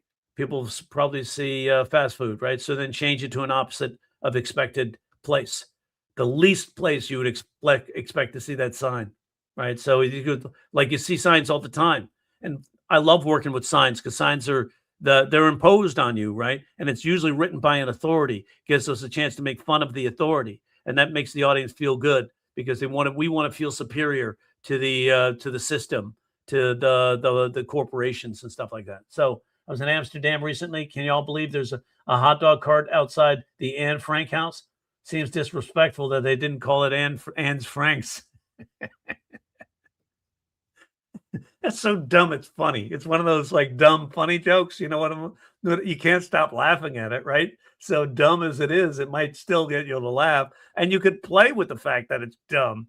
It's like you can even say, see, we can make you laugh at that. Because what happens? The expectation. We're talking about Anne Frank. Oh, right. And then you go, seems disrespectful. They didn't call it Anne's Franks. It's like, but it's funny dumb. I love it because it's like it's one of those ones you giggle at when you're drinking beer. Pontius Pilate pack had me chimping out more than the NBA Finals game. The Pontius Pilate pack. I'm missing something here with that. What does that mean? What are you saying? Like, had you chimping out more than the NBA Finals game? I'm not sure what that means. Made some natural pest control spray. My friend said it wouldn't work. Every person I've sprayed walked away. I'd say it works. And yeah, so that's good. I like that. Pest control, right? Pest, it doesn't it's implied that we mean bugs, right? So instead you change it to people. People can be pests, right? You can say like even if you said I made some natural pest control spray, some essential oils, right? That sort of thing. People roll their eyes at you right away, right? You're like, I made natural pest control. My friend said that'll never work, and every person I sprayed, walked away. I'd say it works. I think so. You can even ask yourself those guys who spray those perfumes, right, or the colognes in front of the department stores, like those people that spray those. It's like the way people walk away from them. You wonder if they're spraying cologne or pest control. So it's like they'd be great at working in pest control because that's funny. I like the concept of pest control is really good. So called the pest control company. He got rid of my neighbor. So that could be a funny way to take that. That's a good one-liner right there, right? So it's a good premise to work with because it does so clearly implies bugs and it goes a different direction. Punch up this joke. I have a hunter friend that shot a deer with arthritic shoulder. He said the deer meat was good. The arthritic shoulder was delicious. So it's like the other way is like the Groucho Marx. I have a hunter friend that shot a deer with an arthritic shoulder. Well, it must have made it easy to shoot. It couldn't really run away, right? It's like so if he had an arthritic shoulder, that would be one of his legs, right? And it's kind of stiff, It's like he knew because how did he know he had an arthritic shoulder? Well, the deer had a limp, right? So it's like that could be funny too. Like big horns and a limp. I have a hunter friend that shot a deer with an arthritic shoulder. He said, now you're changing because we think the shooter has the arthritic shoulder, right? So it's like they have a hunter friend that shot a deer with an arthritic shoulder. He said the deer meat was good. It's like the arthritic shoulder was kind of tough. So that's good. So that's a good way to switch that joke, to switch the meaning of the joke. Now, sometimes the audience is so locked in to, in this case, the hunter having the arthritic shoulder, that they take a while to get that the deer had the arthritic shoulder, right? So that so what if you change it to arthritic leg? Because they don't really think of a deer having a shoulder. They think of a deer having a leg, though, or a thigh. So in that case, I might change it to I have a hunter friend that shot a deer with he had a arthritic leg. He said, the deer meat was good, but the arthritic leg was kind of tough. So you get something like that could be in there. Maybe change that a little bit, Cliff. Like, did you watch Mark Norman's Page to Stage part two? Part two. Wait, they had a part 2? I haven't seen that one yet. I like Mark Normand. What's interesting about Mark Normand, he's big on the converging 2 ideas, wordplay and the, compare and contrast, and analogies. He loves those. So it's like and I was like, "Huh, this guy sounds like he's got some good craft." But I looked at the list of all the books that I've sold the books to. Mark Normand's on the list. So, he got a book, and so you see a lot of that he's coming out. I'd like to take a look at part 2 because I do like Mark Norman. I like Mark Norman because he's like he's writing the jokes, but the jokes flow, right? And, he's a fun guy. He's got that acknowledges, I think he's on the spectrum, so it makes us root for him. So I like his demeanor. I like his approach. All those guys, like, Dan Soder, Joe List, what's his name? Sam. What the hell is that? Hey, how come I can't think of his name right now? But Morrell, Sam Morrell, he's good. So all those guys kind of hang out together. Sam and Mark do that podcast together. They've really built up that fan base. So there's another way to build up a fan base and then have people show up at your shows is those podcasts. Those still work. People go, oh, that's all crowded. Look, if you had 500 people watching your podcast, that would be good. Like, we only have 36 eyeballs here on this. That's low. Normally we have like 99, 100, sometimes 150. So, but usually after I do them consistently for a little while. So, I think maybe if I do some more, we'll see how high we can raise those numbers up. Right. So it's like, so in that case, you can have something like that, like though expressly ask the girl out. Something about setting the house on fire to expressly ask the girl out. That's a good idea, right? And then that could be the change, right? We expect that the fireman showed up to a fire that was there, right? Rather than it's like, so he's like, man, do you see what Chuck did? He asked that girl out. He's like, who do you think started the fire? Right? That kind of a switch. That could be good. I'll have to watch the Page to Stage part 2. Hand washing is a Steve Martin bit. Yeah, but you know what? So many other things are too, right? So somebody said to me when it's hand washing, Steve Martin owns hand washing bits. It's like that's bullshit. Everybody experiences that. Why is that only got to be a Steve Martin, right? So if you can have a completely different take on it, that's a different viewpoint. So if it's the same joke, there's where you have to be worried about it. But I remember back in the day, doing a joke and somebody says Eddie Murphy does that joke. And I said, it turned out he did a similar joke, but it wasn't my joke. And my joke came uniquely from my experience, right? So I heard a thing on the radio about a case study for erectile dysfunction medicine called Cialis. And it's like, and it said, if you're 40, 50, 60 years old, or it's like 40, 50, 60 years old, and you're experiencing ED, be called to be a part of the study. Financial payment might be involved. And so I thought to myself, well, when you're 50, 40, 50, 60 years old, suddenly you can't get a boner. Remember when we were in 5th and 6th grade, we'd get boners for no reason at all. And it's like, and I'd do the whole bit.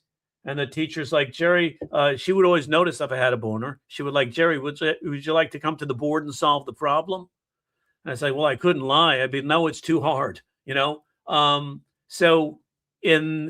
Eddie Murphy, turns out, did a joke. It was like similar.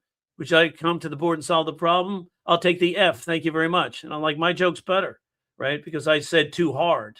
And I know it's arrogant to say my joke's better than Eddie Murphy, but it was. That's the clear thing, right? So it's like, and so one of my friends who was a head writer on a show said, if the joke's inherently yours, keep it.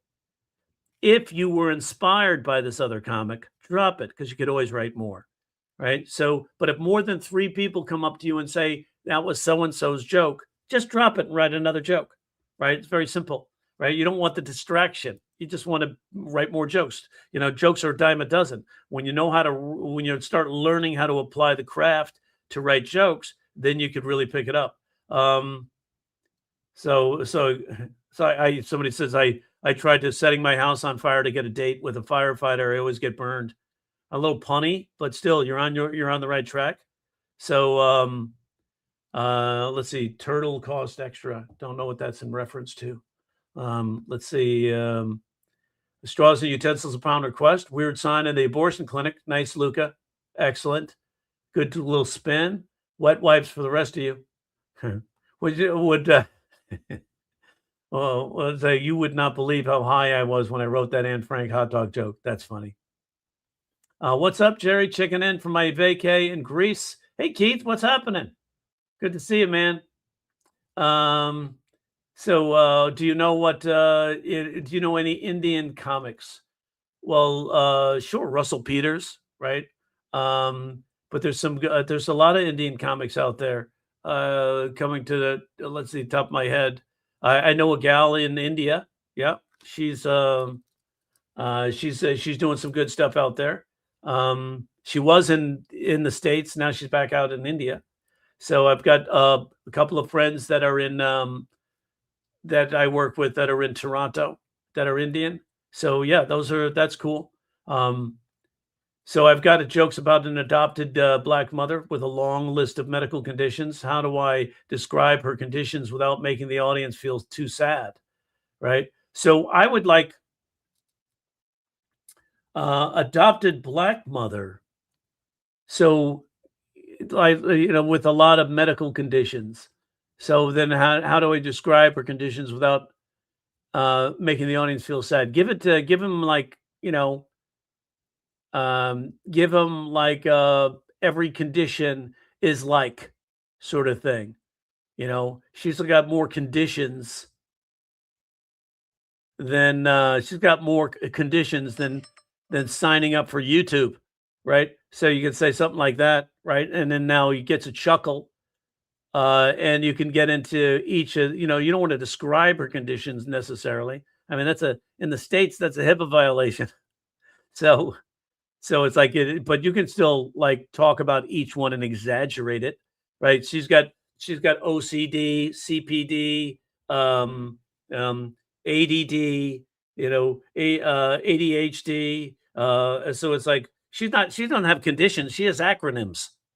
You do something like that could be fun. Now you're taking it to a totally unrelated idea. That could work, right? So that's good. So I've got the jokes about it, but the energy seems to dip too much. Then maybe it's also in your energy. If you make it frivolous, right? She's like, so you make fun of that kind of the thing that's going on. That makes it fun, right? So it's like and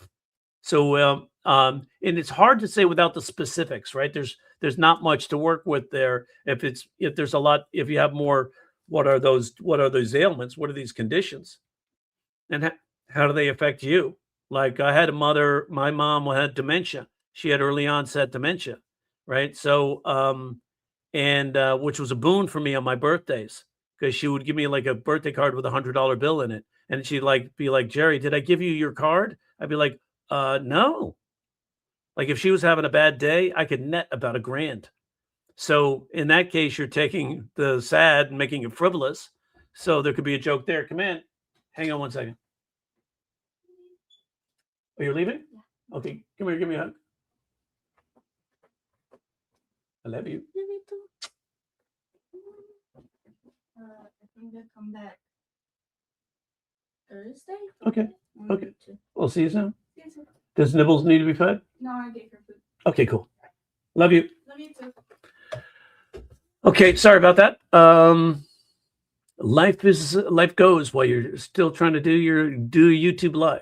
Now the dog's going to come in and start barking, right? So I think, get specific in each one of those ailments and find which each one of those ailments can be. Sometimes with each ailment, you then define what the ailment means, right? And then take that and what else could that be if it has these side effects? That could be where the joke comes in.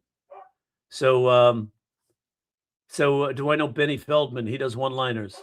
So I know of Benny Feldman, but I never met him. So yeah, one-liners are fun. So I'd like to watch him. I'll have to write that down. Benny Feldman. See if he's got some stuff out there. One-liners are a lot of fun, and they're great practice. It's like the old philosophers used to write aphorisms, which were nice, short, tight sayings that had profound meanings. But the tendency was the idea was they were short, and they would practice writing aphorisms. Same thing as practicing your one-liners, right? So I think I'll look at them. It's at Feldfrog. Feldfrog. That's a fun little handle. So good. I'll take a look, man. Thanks for that recommendation.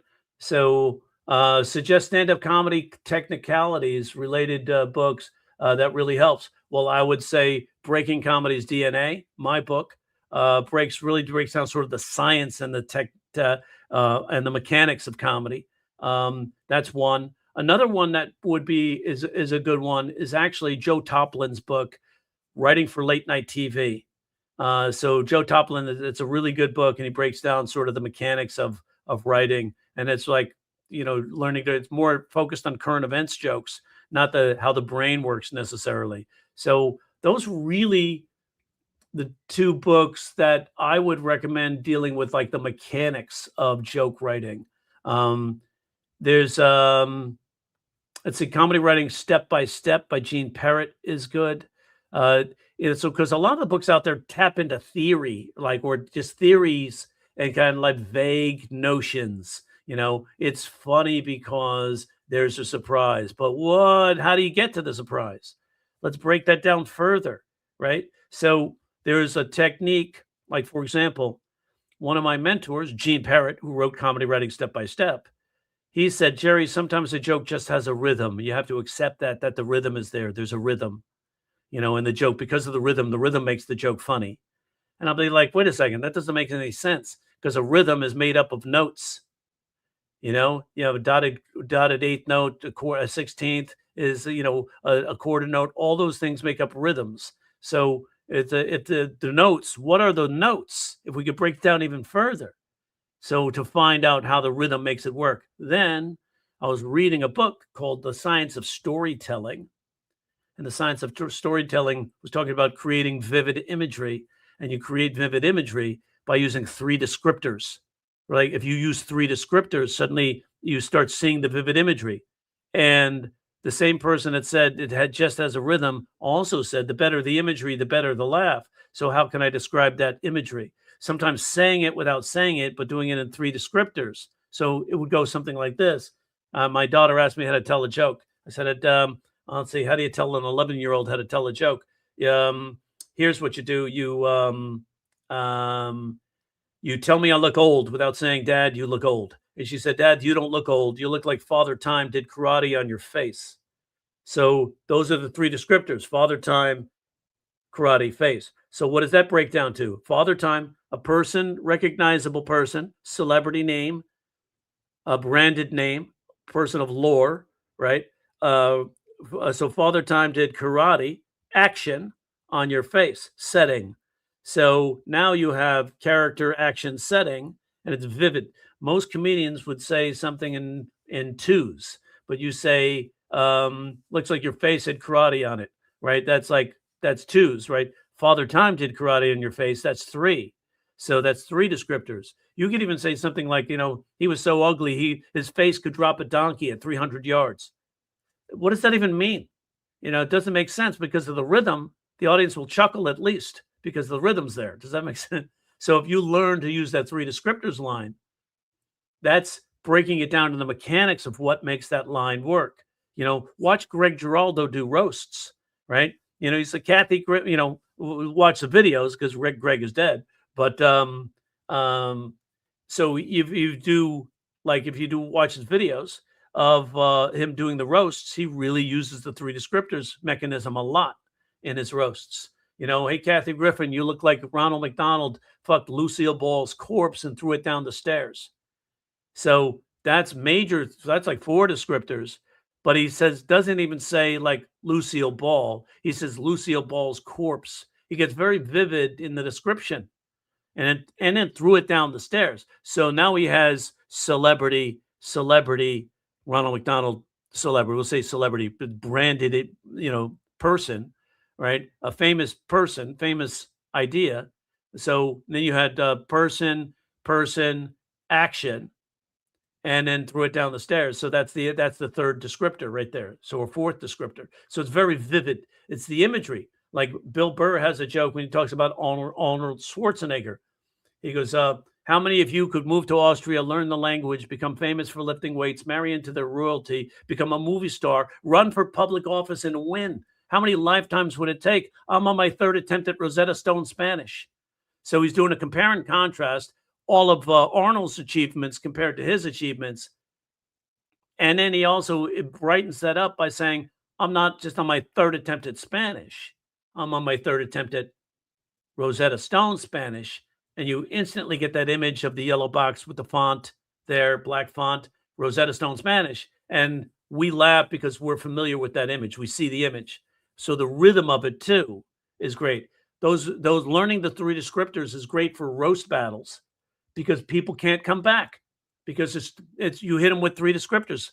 Remember, most comics think in 2s. Like they don't take that extra time to write that vivid action or that adverb or adjective. So think about that in as far as like generating jokes mechanically. You're not going to find that in any book because most people don't know that, right? Also, why the brain works. Why can we get a laugh out of somebody? Because when you say something, they've already made a decision what it means. They have no choice, and now you go, you hit that, you hit them with what the alternate meaning can mean. So it's just like why it's going to work. Because the science of how the brain operates, right? Oh,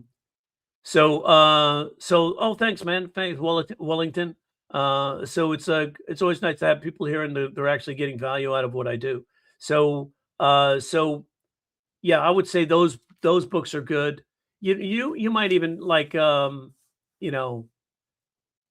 look at let's see what else is out there that I would recommend as far as like joke writing.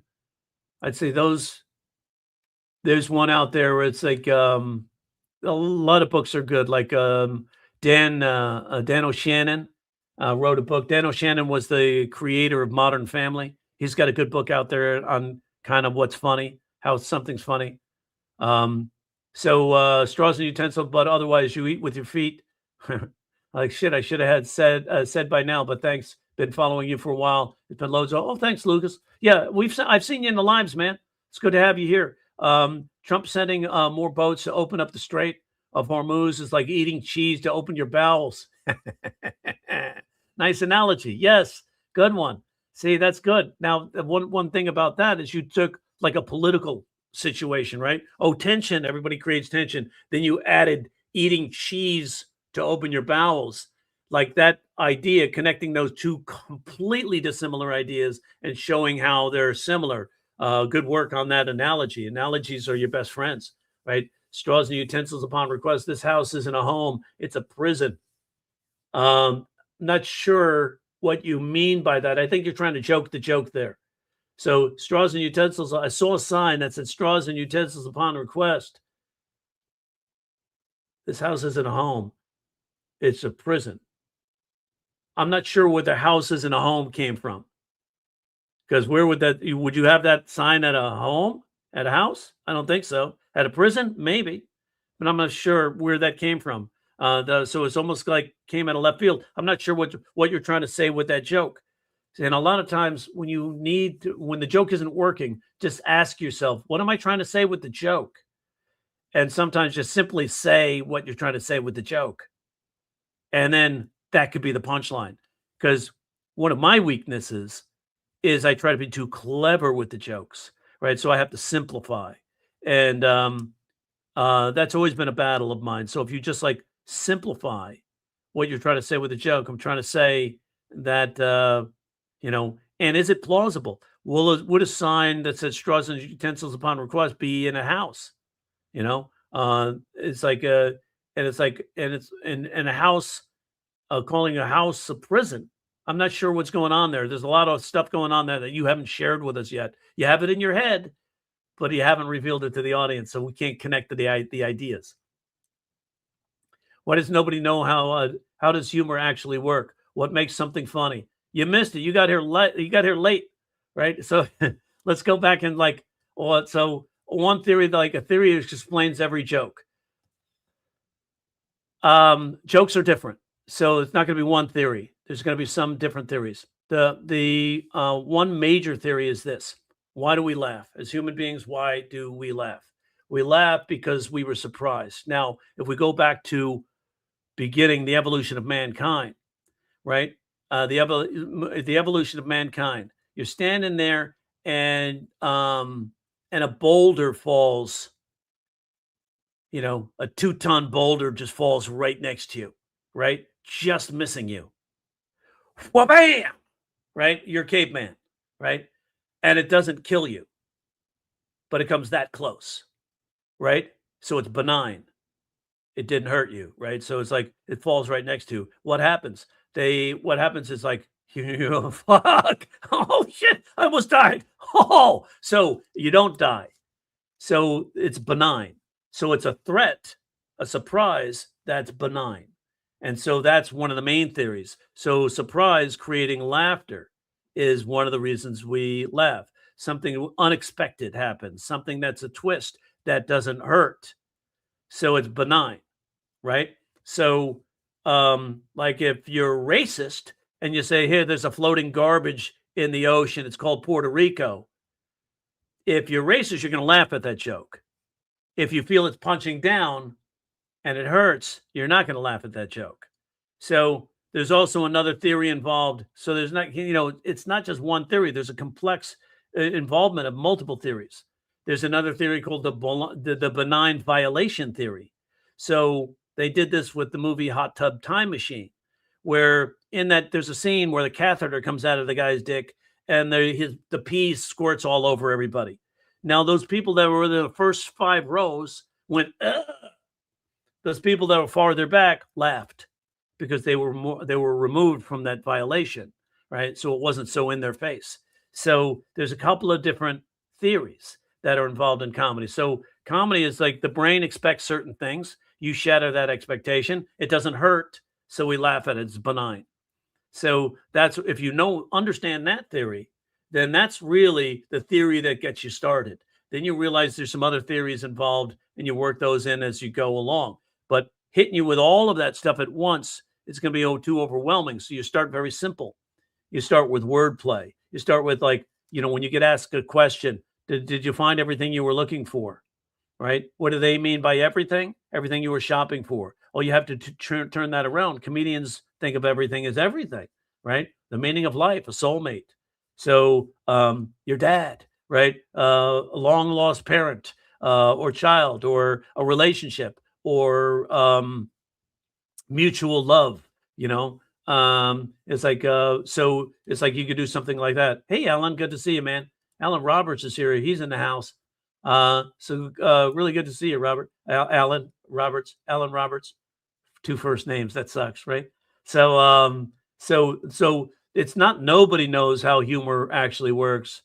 It's, there are lots of theories out there. So, I think if you work with the theory like that surprise theory, you see it all the time, right? And one day it's figuring it out. So the brain makes a decision as what something means, and you pull the rug out from under it. Like, teaching my daughter how to tie her shoes. You're going to make a picture of how old my daughter is. So if I say, teach my daughter how to tie her shoes, which is weird because she's 17, that's going to get a chuckle at least because they saw something, you switched it on them, it didn't hurt them. They're going to laugh at that, right? So remember, it goes way back to the primal evolution of mankind. And it's like we're so locked. That's why we're locked into story, because we survive through gossip and story. We heard that the other tribe is using, fire. Oh shit! You mean I don't have to get food poisoning anymore? I can cook my fish. So that's kind of how humor works. So there's some other theories out there that are available, but and of course the 9 psychological laughter triggers. And those are basically surprise, superiority, embarrassment, incongruity, release, recognition, configuration, ambivalence, coincidence, let's see what else. No, I think those are 9. I hit 9 on that one. Yeah. All right. So we can go through each one of those and show you how each one works, right? So, and you'll get it, and then you start to get it. So those are the 9 psychological laughter triggers. They're not going anywhere. They're hardwired into our DNA. Those are the reasons we laugh. And it's like you can combine some of those. It doesn't have to be one. Like you laugh at simple recognition. Kevin Hart loves to do recognition jokes. You know, he describes a situation and we go, oh shit, I've seen that before. Right. And we laugh at that. He does this video. He does one where he's being chased by an ostrich. He turns sideways and the ostrich is running alongside of us and goes, you know, and the ostrich just looking like this while he's running was it to me, to see him do that on stage. It looked like an ostrich. So I laughed because how can Kevin Hart, who's a person, be an ostrich at that moment, in that instant? And so that's why we also love impressions. You know, how does Shane Gillis do such a perfect Trump? I'm looking at Shane Gillis. I'm hearing Donald Trump so perfectly. Why is that? You know, how is that possible? That's 2 things that are true that can't be true at the same time, but seemingly are. So that's a paradox. And the brain has to go through multiple regions of the brain to solve a paradox. And so there's tension created, and it has to release that tension, and it releases it because it's benign with laughter. So that's another theory. So lots of theories that are out there, and they're all scientifically based in psychology, right? So and once you kind of understand them, then you can play with that audience, right? You can mess around with the audience. The audience loves to feel superior.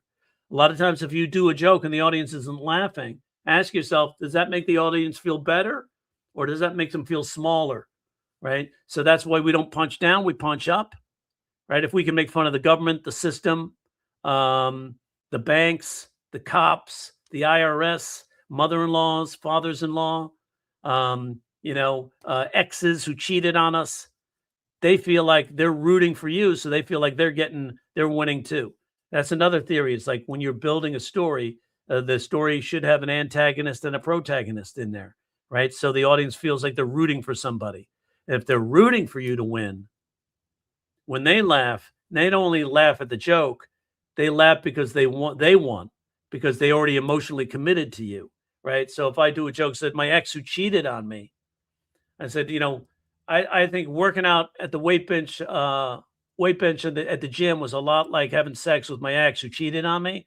I always had to wipe it down first, and I know a lot of guys were there before me, right? So I even messed that joke, but I should say, having sex with my ex who cheated on me was a lot like working out on the weight bench at the gym because I want that thing I'm now going to modify to be as close to that part of the sentence as possible. So if I say my ex who cheated, having sex with my ex who cheated on me was a lot like working out on the weight bench at the gym.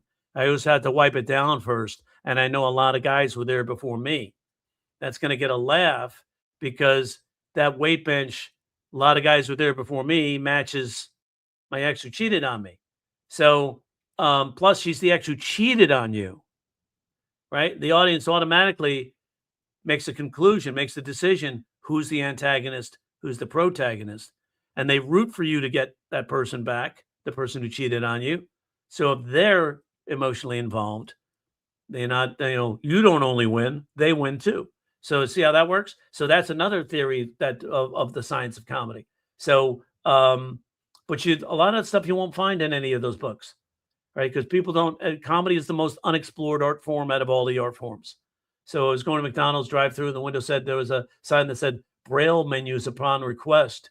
100% true story. I'm trying to find a punch for it. It isn't too wordy. So, that's McDonald's drive-through window a sign that said Braille menus upon request. And so you're at the drive-through, and there's a sign that said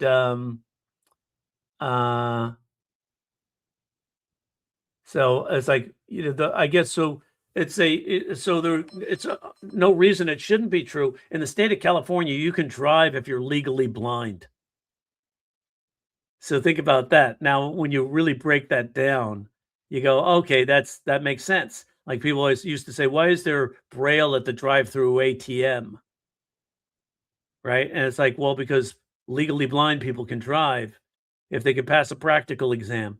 They might not be able to see the screen, so that's why they have Braille. So same thing with McDonald's. They can navigate that car into the drive-through fine. They can't read the menu, right? They can't read the screen. So that's a different type of blindness, right? So it's that kind of say, but if they're blind, so it's like they're in a drive-through, they give a Braille menus upon request. I think what they need is they need a white cane for my car, right? Or something like that. It can be like what else is like you make a list that deals with everything McDonald's. Maybe find something in that McDonald's list that may relate to being blind, like some tie-in and make everything deal with everything being blind. What is like, is it darkness? Is it foggy vision? Is it macular degeneration? So that could sound like McDonald's, right? Macular, degeneration. So so there might be a joke there somewhere, right? So it's like also the names of some of the foods. Maybe they can relate to something dealing with the eye, like he so he ordered something like McDonald's. You can do a joke about LASIK or something like that, or corrective surgery, something in there like that could be a joke. It's like, what would be a blind person's favorite food at McDonald's? I'm just kidding. Nobody would eat it. No smart person would eat at McDonald's. You could have something like so it's like a McDonald's drive-through, and wonder there was a sign that said Braille menus upon request. That's good. So does when he orders his food, does he have to feel the food to make sure he got his order right? Because that could be a possible joke there, right? So I think that there could be something. Give me time with that. I'll probably come up with something. I would probably do a listing technique to get to it, though. I dated a firefighter. The sex wasn't that hot, but afterwards it burned when I peed. Apparently, that's not how you're supposed to put out fires. Yeah, and I don't think he cleaned his hose. So that was good, Mandy. I like that. Nice job. Good joke. Somebody wrote there Indian comics.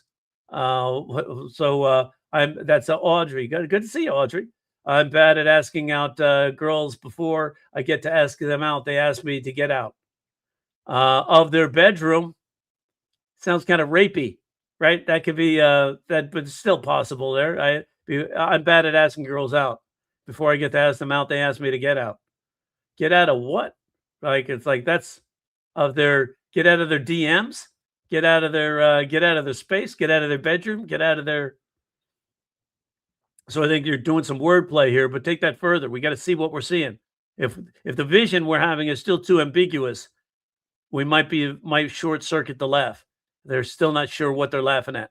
Zarna says, "Good to see you." Zarna Garg said, "Audrey, right here, Reds." Zarna Garg says, "A New York-based Indian immigrant." Yes, I've seen Zarna. Yeah, known for her hilarious takes on modern family life. Yes, good.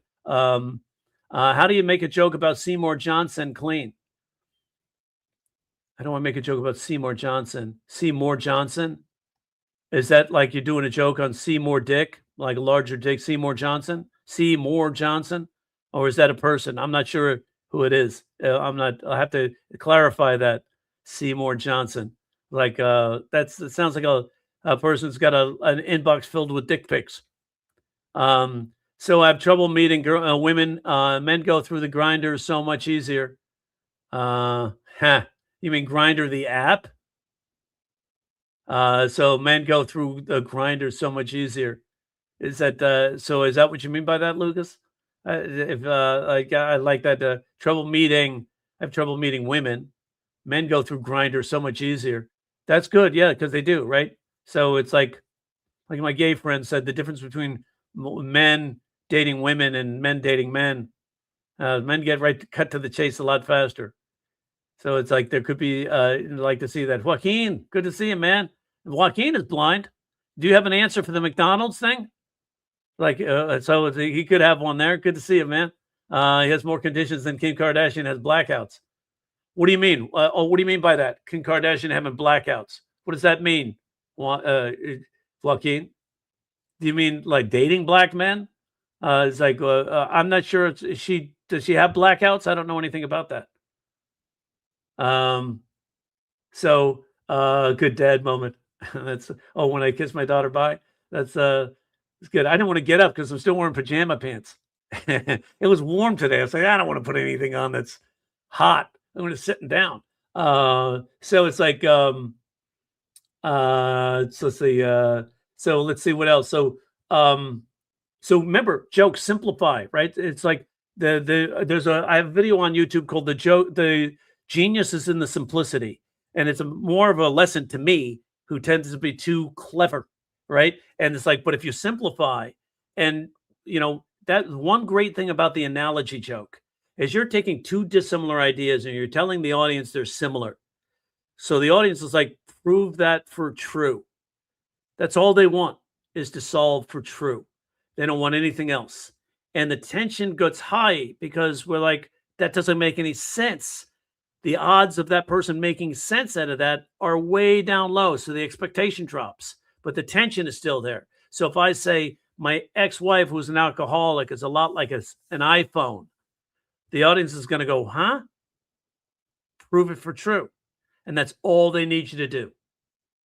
And it's like, we try to be funny. And so we add all this shit, but we don't need to add all this shit. So if I do a list, everything iPhone, everything ex-wife alcoholic, right? And I say, my ex-wife was an alcoholic. She was a lot like an iPhone. And if I look at the iPhone, I see Signal on there. You see Wi-Fi. You see the mute button. You see the screen, the touch screen. You see icons. You see apps. Can you hear me now?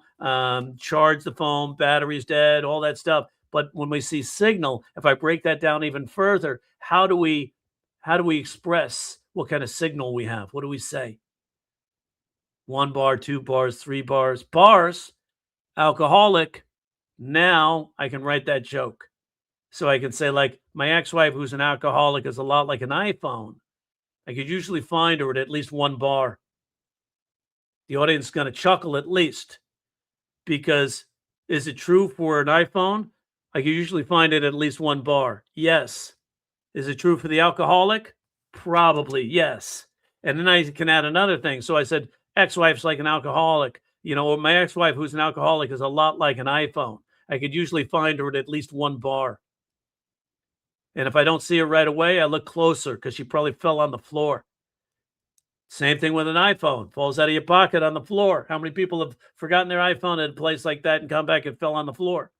Right? So it's true for each iPhone and both iPhone and girlfriend at the same time. So if you could say the connecting line, the punchline, and make it true for each by themselves and both at the same time, that's a paradox. And again, what do we have with a paradox? Oh shit, how can that be true? But it is, right? And it's benign. It's surprise, but it doesn't kill us. So we laugh. So that's the science, right? So Logic, who was in here just a second ago, I hope he didn't leave, but you're missing out the logic of comedy right there. That's why it works. So if you could work analogies all day long, right? And find the truth in there. Don't get lazy, get into you have to go deep to find that. So when I was doing the listing technique for the iPhone, I didn't find it right away. I had to continue to list. Then I go, Signal. How do I signal? 1 bar, 2 bars, a bar is shit. I didn't see that at first, but there it is hiding. And once you make that association, that's where the audience laughs. So you got to work that list. And think about it this way, how do I get better than all the other comics? You work the list, because 99.9% of them aren't, because they want to get to the fun part, which is the punchline. They don't want to go through the tediousness, what seems like tediousness. I used to think it was tedious when I first learned that technique. I don't want to do that. It's tedious. But then I want to get to the punchline. That's where the dopamine hit is. But if you hit the the tediousness, you realize going through that list, you make all these neat little discoveries along the way. Then you find the joy in the work there. And that's where the payoff is. It's like, oh shit, man, that's a good joke that nobody else is going to come up with because you did the work. So I think that's one of the keys. So, all right. So we have, let's see what else. I found out my navigation system's voice actually belongs to a successful model. She recently won a pageant and became Misdirection. So it's like, you can even say that. So did you know, like the gal who voices Siri, she's actually, she's on your GPS. A gal who voices my GPS, actually, she's actually a model. She recently won Misdirection. That's funny. I like that. Good one. That made me laugh. It's what a coincidental tie-in. So coincidence is another reason we laugh. We laugh for coincidence, right? So if you have a coincidental tie-in, that's funny. That makes us laugh. Meeting, MEATING, meeting, Jesus Christ, LOL, meeting. I'm not sure what that is, what you're trying to say there, but I'm sure it's funny because it has a Jesus Christ laugh in there. I thought one of my favorite jokes with Jesus Christ was this Jewish kid. He wasn't doing well. Does the new comedy Bible by Judy Carter helpful? Judy is a really good marketer. Let me just put it that way. She can't write a joke to save her life. Let me be honest with you. I've taken some of Judy's courses way back in the day. I was like, she can't write a joke, right? She said, sometimes when I do corporates, I let the audience know that the punchline is there. I do this. I'm like, Judy, if you have to do ta-da to make sure the audience gets knows it's a joke, you got to rewrite the joke, right? You got to rewrite that punchline, right? So, but Judy is like, she does have some good ideas in there. Don't get me wrong. Like, what you hate about, what's weird about, what's that's a good prompter, right? So, and it's like, every book can be helpful, but if they're also teaching you bad habits, they could be detrimental, right? Because you get locked into those bad habits, right? So when's the last time Judy did something live on stage in front of an audience? I don't know. 30 years, right? I'm up all the time. And it's like I get to test the theories, right? And I see how they work and how they work in middle America, not just in LA, right? On Zooms and corporates and in churches sometimes with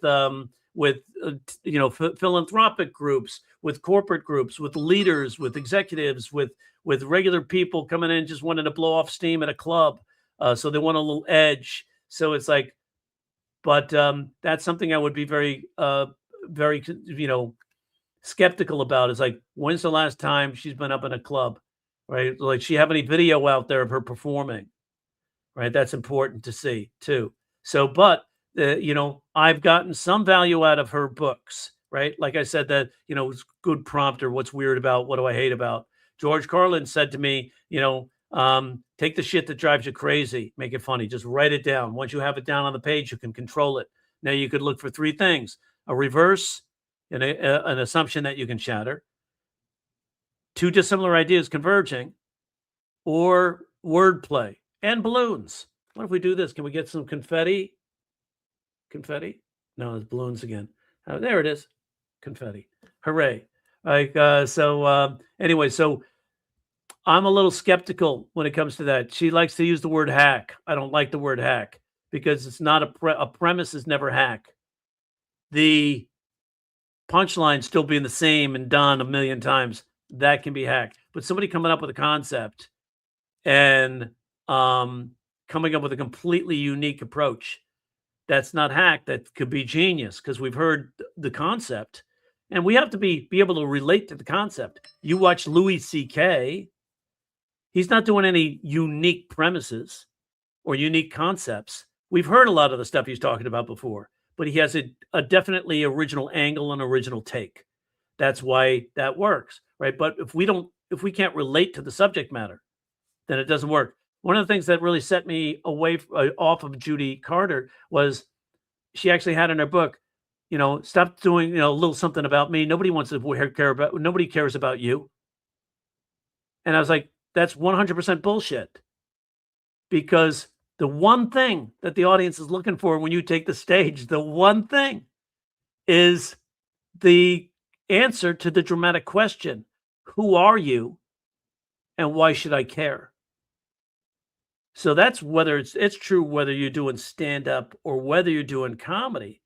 It's like the audience is curious. Who are you? Why should I care? What's your take? What are your experiences? What can I take away from that? Like if I say to the audience, I have 5 kids from 3 different moms, and I say, I just couldn't figure out relationships. You watch that audience sit up, they go, ooh, tell me more. I can't either. And I've been married 30 years, right? So then you start giving your take, and then they could maybe take some of those pieces and apply them towards their life. It's actually what's happening in real life, right? So when she says nobody cares about you, I mean, that's 100% bullshit. So can they relate to what you're going through? Can they mirror the underdog? Can they root for you? You don't have to make everything about you. You could also talk about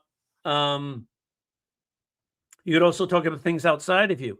Jerry Seinfeld, George Carlin, Robin Williams, they all talked about stuff outside of them. They didn't talk about themselves, right? So, and that's like observational, right? You can, looking at signs, talking about commercials. Jerry Seinfeld, sometimes there's one part where Jerry Seinfeld didn't know what was funny in the joke. And I was like, that helped me really understand that he doesn't even know why the joke is funny. It just got a laugh when he was doing it. The joke is, I saw a commercial and it said, our detergent gets bloodstains out of your dress shirts better than the leading detergent. And he said the joke was, if you've got bloodstains in your dress shirts, you got more stuff to worry about than laundry detergent. Funny joke. But then when he did, I'm telling you for the last time, that special, he changed the joke. He wanted to make the joke more efficient. So he removed the word dress from shirt.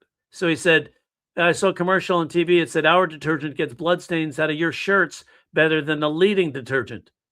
Well, if you got bloodstains in your shirts, you got more stuff to worry about than laundry detergent.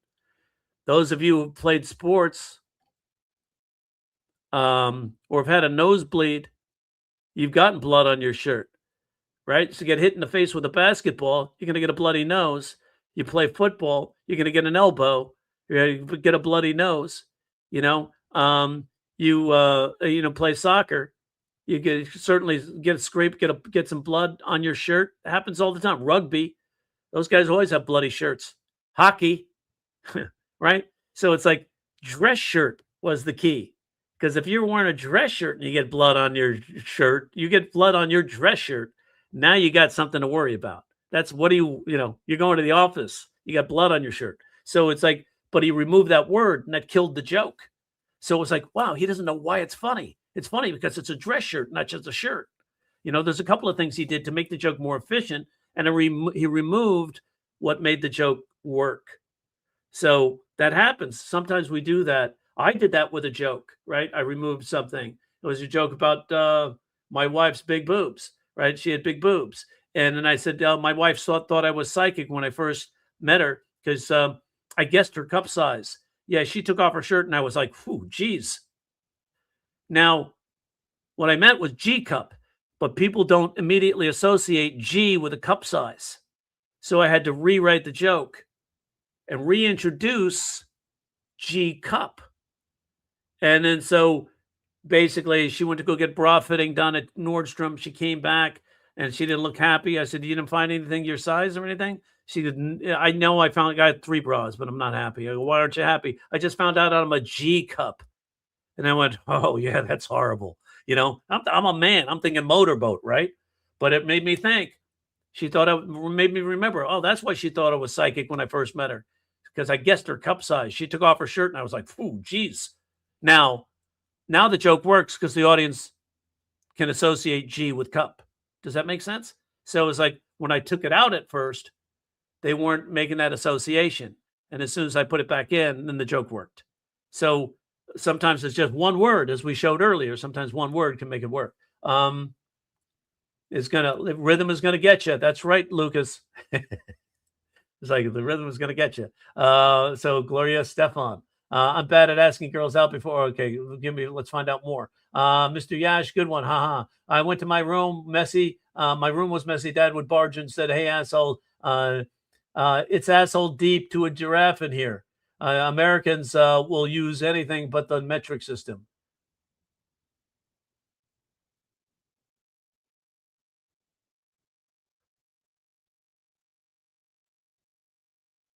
I like that. Yeah. So it's like, I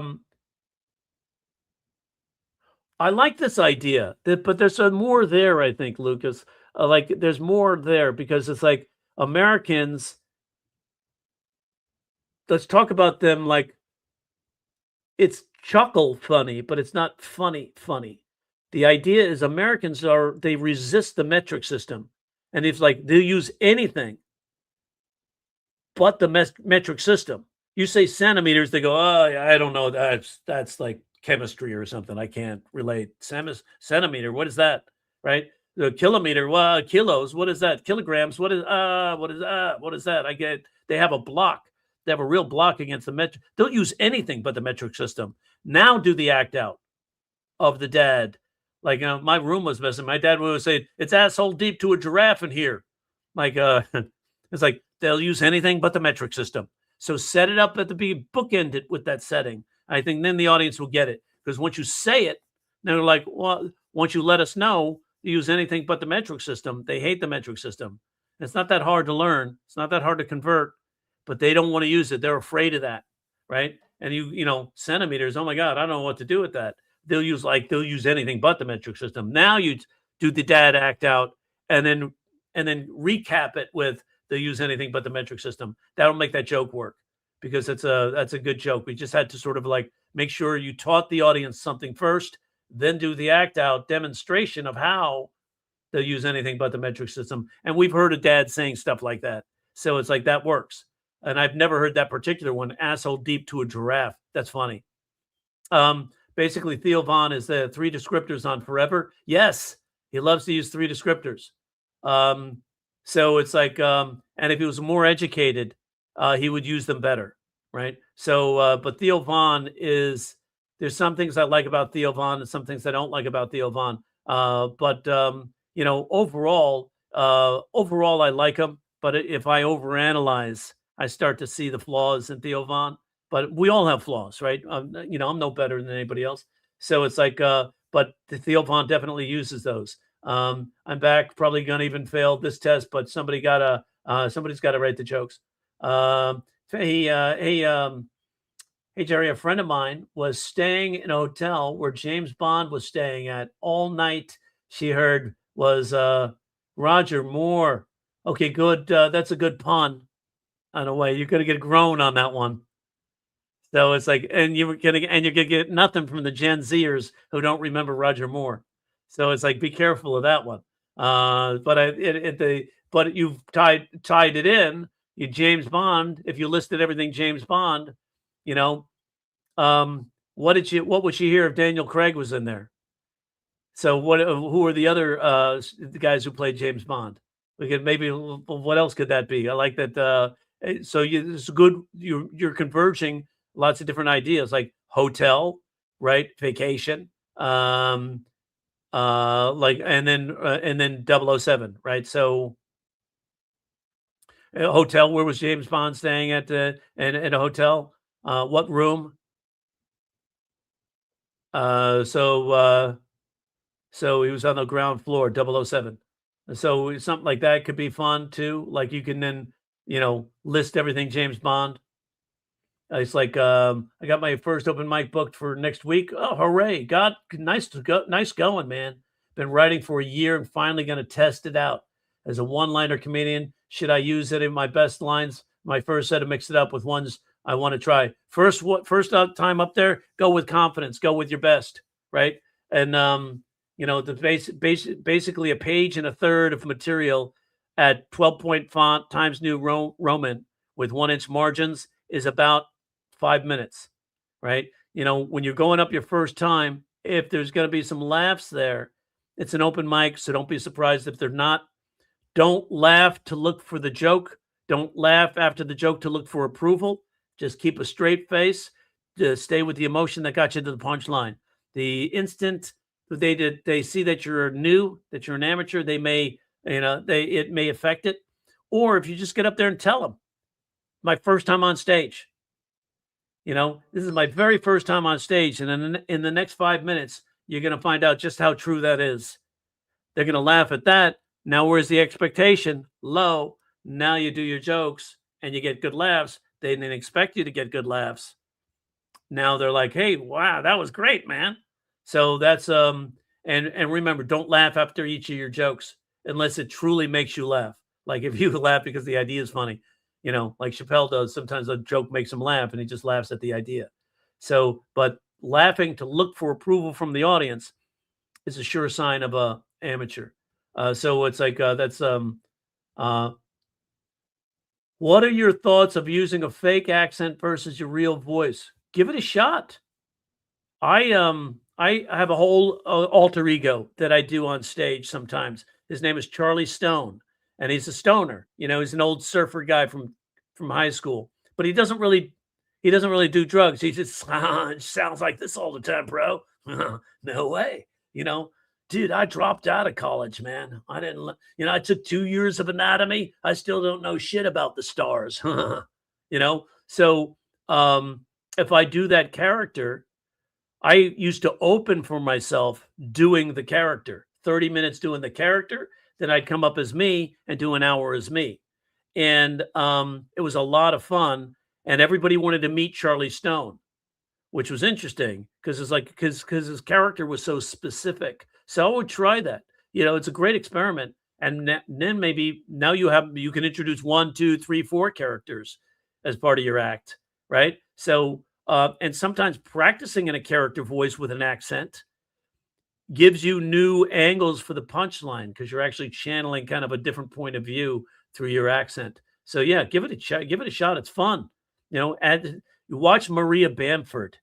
She loves to use vocal dynamics and she used polyvocality. She used dialects and accents. And she nails that. Watch her work. She's like a Robin Williams, but I think she doesn't just go to the dick joke like Robin used to do. She uses that technique. So I would watch her definitely. Trans man that confuses people. So I'm a trans man that confuses people. Let me break it down. When I'm hanging out with the boys, it's technically no longer a sausage fest. Where sausage fest, we're working with, it's more like a pigs in a blanket situation. Good, that's funny. I like that because what did you do? You started with a high stakes concept. I'm a trans man, and that's gonna, it's gonna spark their amygdala. Warning. That means other people might get very sensitive right now, and so the tension is high. And then you make it very innocuous, kind of a silly, playful, ending there. A pigs in a blanket situation. That's funny. I like it. So yeah, good joke, Lucas.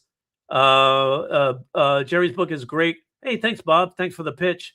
Like, yeah, and it's one of those like the book is thick and so am I. That's good. But the book is one of those books you could come back to, right? So it's like a lot of people come back to it for reference and to reread it, and they get re-inspired and they write a new concept. Plus, you have the 13 major comedy structures mapped out, so you can go back and write jokes on all the structures. So it's really kind of fun to see that, to be able to apply that. Thanks for the pitch there, Bob. So you in Breaking Bad series, you were the lead role. Yeah. Say it. Say my name. Is that good? Is that pretty good? No? I need more lines on my face, I think. So that was good. Nice, Heisenberg. That was a funny way of saying it. You said it without saying it, which is comedic irony. Saying it without saying it is comedic irony. Good work. I like that. That's ridiculous. Bill Burr was a side character. That's funny. A laugh is a noise that comes up out of your mouth anywhere else, and you're in big trouble. Comes up out of your mouth. Comes from your stomach up out of your mouth. Anywhere else, and you're in big trouble. Nice. Good, Alan.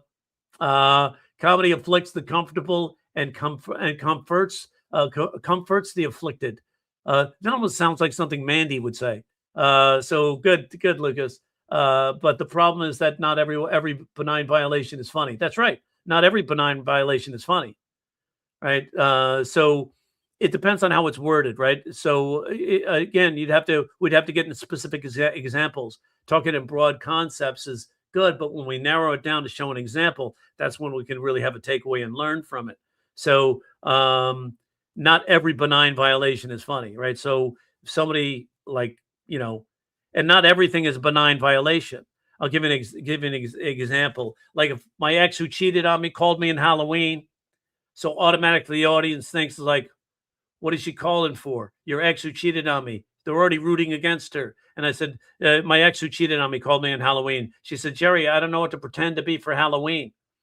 I said, why don't you just dress normally and pretend to be in a committed relationship? So now it's benign retaliation. So it's kind of a violation, but it doesn't hurt her, but it does make a point. And it does get her back for the pain she caused me, which is implied in my ex who cheated on me. So that's kind of how that works. Different ways to say somebody puts you in a position, you get them back, like a cop, saying something, and then you say something back to the cop. Do you know how fast you were going? Well, do you think at that speed I'm going to risk taking my eyes off the road to check the speedometer? What are you, stupid? Right? So it's like, so whenever you gain consciousness. So in that case, you play around with a benign violation. Puerto Rico is a floating pile of trash in the ocean isn't something that any broad audience accepts as true. It wasn't even clear that the rally audience liked it. Good point, Sam. There was a segment of the rally audience that laughed at it, right? But there was another segment that just came out of left field. He was just doing it because he thought that this is what the audience wants.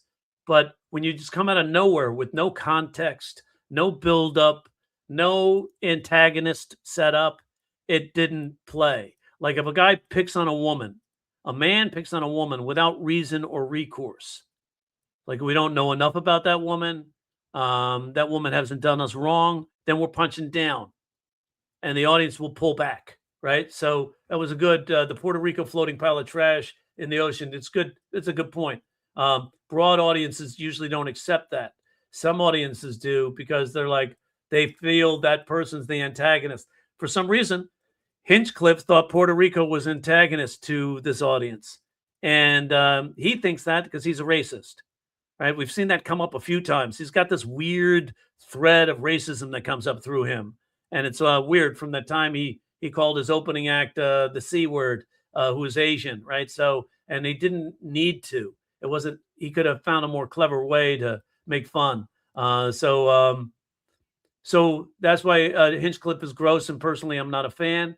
I think he can write some really good roast jokes, but sometimes he's got to do the racist thing somewhere in there. He's got that thread that runs through him. So it really is, you're supposed to roast the people you love, not the people you despise. So I think that's where the complication comes in. That's the original magic of that joke. You're taking somebody you love and you're saying the worst shit about them. And that's the magic of that. There's some magic there. It's incongruous, right? Because you're not supposed to say mean things about the person you love, but you're doing it. And that's the nature of those jokes. But then when it got to the public, there's too many other people that don't understand the concepts. So when Hinchcliffe did that joke about Kevin Hart on a plane, he got in a fight on a plane, just shows that for a black man, no matter how much money you make, you're still going to be a ninja. I don't know if you saw that in that roast, but he was like, it's a fighting joke, which is funny in a roast situation. But for me, knowing that Hinchcliffe has that thread of racism that runs through him, I'm like, you got to stay away from that stuff, dude. Prove that you're funny without that. But he does write some good roast jokes other than that. He's a clever joke writer, but still his like weird vibe of punching down is funny, bothers me. Just for the fact of punching down, be edgy. Yes, you can be edgy, but don't be mean spirited. That's the magic of comedy. It's like you keep it funny. You don't turn it into bar fight. We use recycled straws and utensils. Isn't something I wanted to hear at the urologist. Nice, Abe. Good. I I recently started to tell my jokes faster and faster when I started to get tripped up on the words and I start cutting using simpler, fewer words. Slow down. You got to give the audience a chance to enjoy the setup and the punchline. So a lot of times if you talk too fast and you can still keep up the internal energy as you're trying to say the joke, but make sure the words are separated. Bill Burr has a lot of energy, but you can understand every word. If we miss a word, we could miss the joke, right? And it's like if we don't understand the word, it could short circuit the laugh, but you can still keep that internal energy up. So that's one. So if you cut too much, then it works. But being conscious of whether the words flow is a good idea. I like that, and make sure the audience is picking up on it, because they got to be able to process the thought, the setup, and establish some sort of commitment to it before they hit the punchline. I'm going to answer a few things, and then I'm going to wrap it up. We've been doing this for 2 hours and 30 minutes, and you want to get in even deeper with this stuff. By the way, I do have a weekend workshop coming up in Vegas on the 27th and 28th of June. Those workshops are always a lot of fun. You get immersed in comedy for 2 full days, 6 hours a day, and then you do an open mic on Saturday nights. It's a lot of fun. You really get to apply the stuff you learn. You'll write more jokes in that session than you probably have in the last 2 years. That's like guaranteed. Happens every single time we have these workshops. They're a lot of fun. You're mingling. You're creating community with like-minded people. You're feeding off each other. We do it like a writer's room. You're eating lunch, right? You're just having a great time. The link is actually in the description. If you want to check it out, come to the workshop, and I'll be offering a discount to anybody here at the live. It's 20% off. So just hit me up, and I'll give you the code for that. But I think you guys just committing, being here, working on your shit is a lot of fun. So if you're in Vegas, or if you can make it to Vegas for the 27th and 28th, be there. I do them once or twice a year, and so you'll walk away from there going, "Holy shit! I got a whole bunch of new ideas for writing jokes." When I get hungry, I eat vinyls. Funny. Let's see if there's a couple more I can answer, and then I'll have to get going here. Let's see. I asked a blind skydiver how he knew when to brace for landing. He answered, "When the leash goes limp." What does that mean? Oh, I got it. Guide dog. Holy shit! It took me a second. That works. That's good, man. Took me a moment. So it's so funny when you don't get the joke right away, and then you get it. Got it. Good work. Good, Jim. Or Marty. Did you hear about the blind hooker? You had to hand it to her. Good, Alan. Nice word. That's an old book joke, but take that and modify it. Becomes your own joke, right? Hello, Jerry and everyone. Hey, Trace. Good to see you. So good. Yeah, there's some good ones in the chat. You guys are getting very clever, right? Blind people who would probably order only one Coke at McDonald's. Basically, that's the only visible stuff for them out there. Blind people would probably order only Coke at McDonald's. Basically, that's the only visible stuff. Not sure what you mean by that. Again, it's like I'm trying to get that joke. Jerry, what do you think about telling stories from your own life? Yes, absolutely. I did that a little earlier when I was talking about my ex-wife when she's having her C-section, having some gas pains. And remember, there's a lot of jokes in the he said, she said, or the he said this, I said this. It's the way you interpret. Telling the story about being at that comedy show and the guy heckling, and then you have a comeback, right? It's like, how do you take their words? My ex who cheated on me called me on Halloween, and said, "Jerry, what do you want to be? I don't know what to pretend to be for Halloween." True story. She actually said that. So in that case, I think that's good. Now you could also increase the stakes, and say a cop pulled you over and said something. Then the stakes are increased, or somebody did something wrong, and now you're going to get them back that way. So that could be a way to do that. So I love doing stories about my life or the stories surrounding my life. I have this whole rant I'm doing about I did certainly around the anniversary of the fires that we had here at the Pacific Palisades and the Eden Canyon fire. and was doing jokes about how people politicize that fire. So that story is from my life, and I could take each one of those lines and find the jokes in each line to punch it up, right? Tell the story first, and then go line by line and ask the 3 questions. Is there a wordplay in here? Are there 2 dissimilar ideas converging? Is there a setup? Is there an assumption I can shatter? And that's just the first 3 questions. And if you don't find those, then you look for the comedic irony. Then you look for a possible benign retaliation. You look for a mirrored, maybe I can insert a mirrored phrase to make something funny. So a lot of those stories are true. And it's a way of now turning them into jokes. Like, I remember the first time I told my dad I wanted to do comedy. He looked me right in the eyes and he said, "Do you really think you're going to make a living doing comedy?" And I looked him right in the eyes and I said, "Barely." Then I heard Brian Kiley did a joke about his father-in-law using a similar thing, so I dropped that joke, right? So it's like, but those things happen all the time, you know. With write the story first, then look for the funny in there. Then the funny is in the structure, right? So and it's like, remember, don't you're not writing the ridiculous. You're writing the embarrassment. You're writing your destination to a goal. And this embarrassing thing happened along the way. That's why pulled over by a cop jokes works. I was in the bank during the pandemic, which was kind of weird because like just 2 months ago, if I walked in the bank with a mask on, they would know, "You can't come in here with a mask on. This is a bank." Then I'd be walking in without a mask on. They're like, "You can't come in here without a mask. This is a bank." I'm so confused. And so I went to my favorite teller, who's a bit of a gossip. And there was this guy in the window next to us, didn't have a mask. And she said to me, wanting to make sure that the other guy heard it, "Hi, Jerry. Thanks for wearing a mask. I'm surprised with all these people who aren't wearing masks, there haven't been more deaths." And I said, "I'm surprised with all these people who are wearing masks, there haven't been more bank robberies. So just put the money in the bag, no marked bills, no ink packs, and throw in some of that hand sanitizer." So in that joke, like that actually happened. And then I had to take it away and write the mirrored phrase. And that really was what made the joke work, is I repeated her words and then I changed the ending. And that turned it into a joke. So you see, and it's a matter of using the structure, adding the technique to make that work.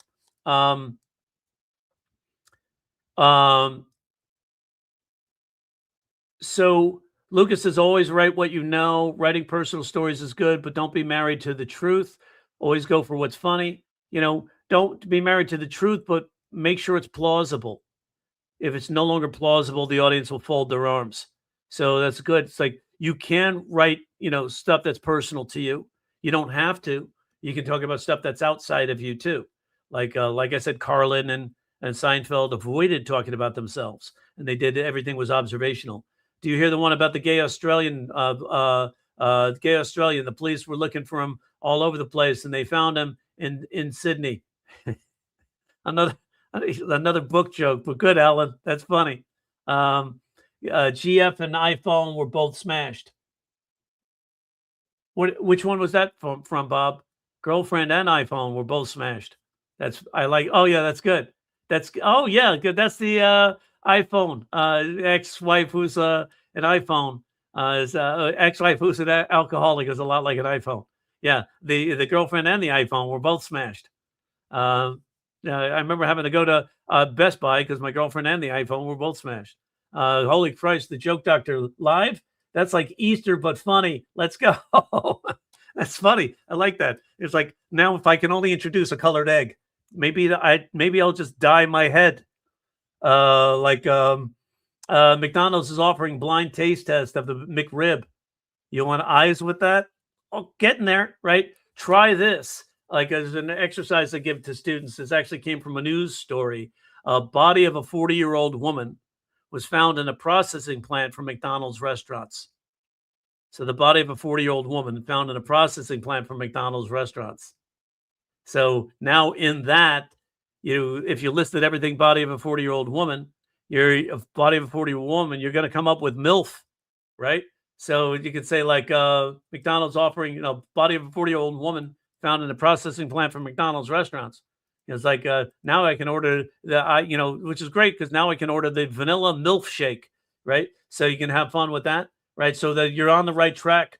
Keep going with that. McDonald's is offering blind taste test of the McRib, a blind taste test of the McRib. It's like so I'm trying. It's like a blind taste test. It's like so it's like that's when they realized a blind taste test is all if you go to the literal, like you're actually blind, they blindfold you. It's like no, and that's how McDonald's got to their whole menu. They don't even have to give you real meat, right? They can because you're blind, you can't tell the difference. So having trouble meeting women, and that's a written joke, right? So meeting women, men go through the grinder faster. And then that's a written joke, right? Because it's the wordplay. If the audience, if you're telling this live, you can't see the word that you're using. So it's like so that's what you're almost doubling up on the joke. It's almost joking the joke. You're going to be careful with that because the audience is not sure what to laugh at. What am I laughing at? Grinder being a dating app, or meeting women going through the grinder? What do you mean going through the grinder? What is that? What do you mean by that? So you got a lot of stuff going on there, a lot of metaphor going on here, which makes the joke ambiguous. We don't exactly know what we're making fun of, and what the joke's target is, and what results we're looking for. So if we're ambiguous in the punchline, how do you think the audience's laugh is going to come across? Ambiguous, right? They're going to be like, okay, it sounded like it should be funny. We're not sure what to laugh at. So be very careful with that. Make sure you know what you're making fun of. Who are you making fun of? What are we making fun of? And what are you trying to say with that joke? Right. So, and a lot of times if you're just doing funny to do funny, that's where we get into trouble. If you're telling a story, you're trying to say something, and then the funny comes as a result of trying to get to a destination.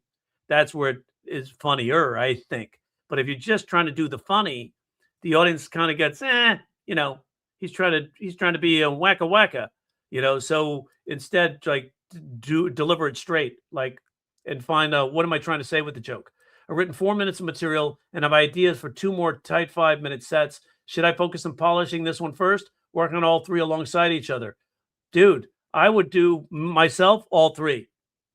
Because there's no reason why working on one exclusively is necessary, because working on one doesn't take you away from the other 2, right? So it's like I have multiple projects going on at the same time.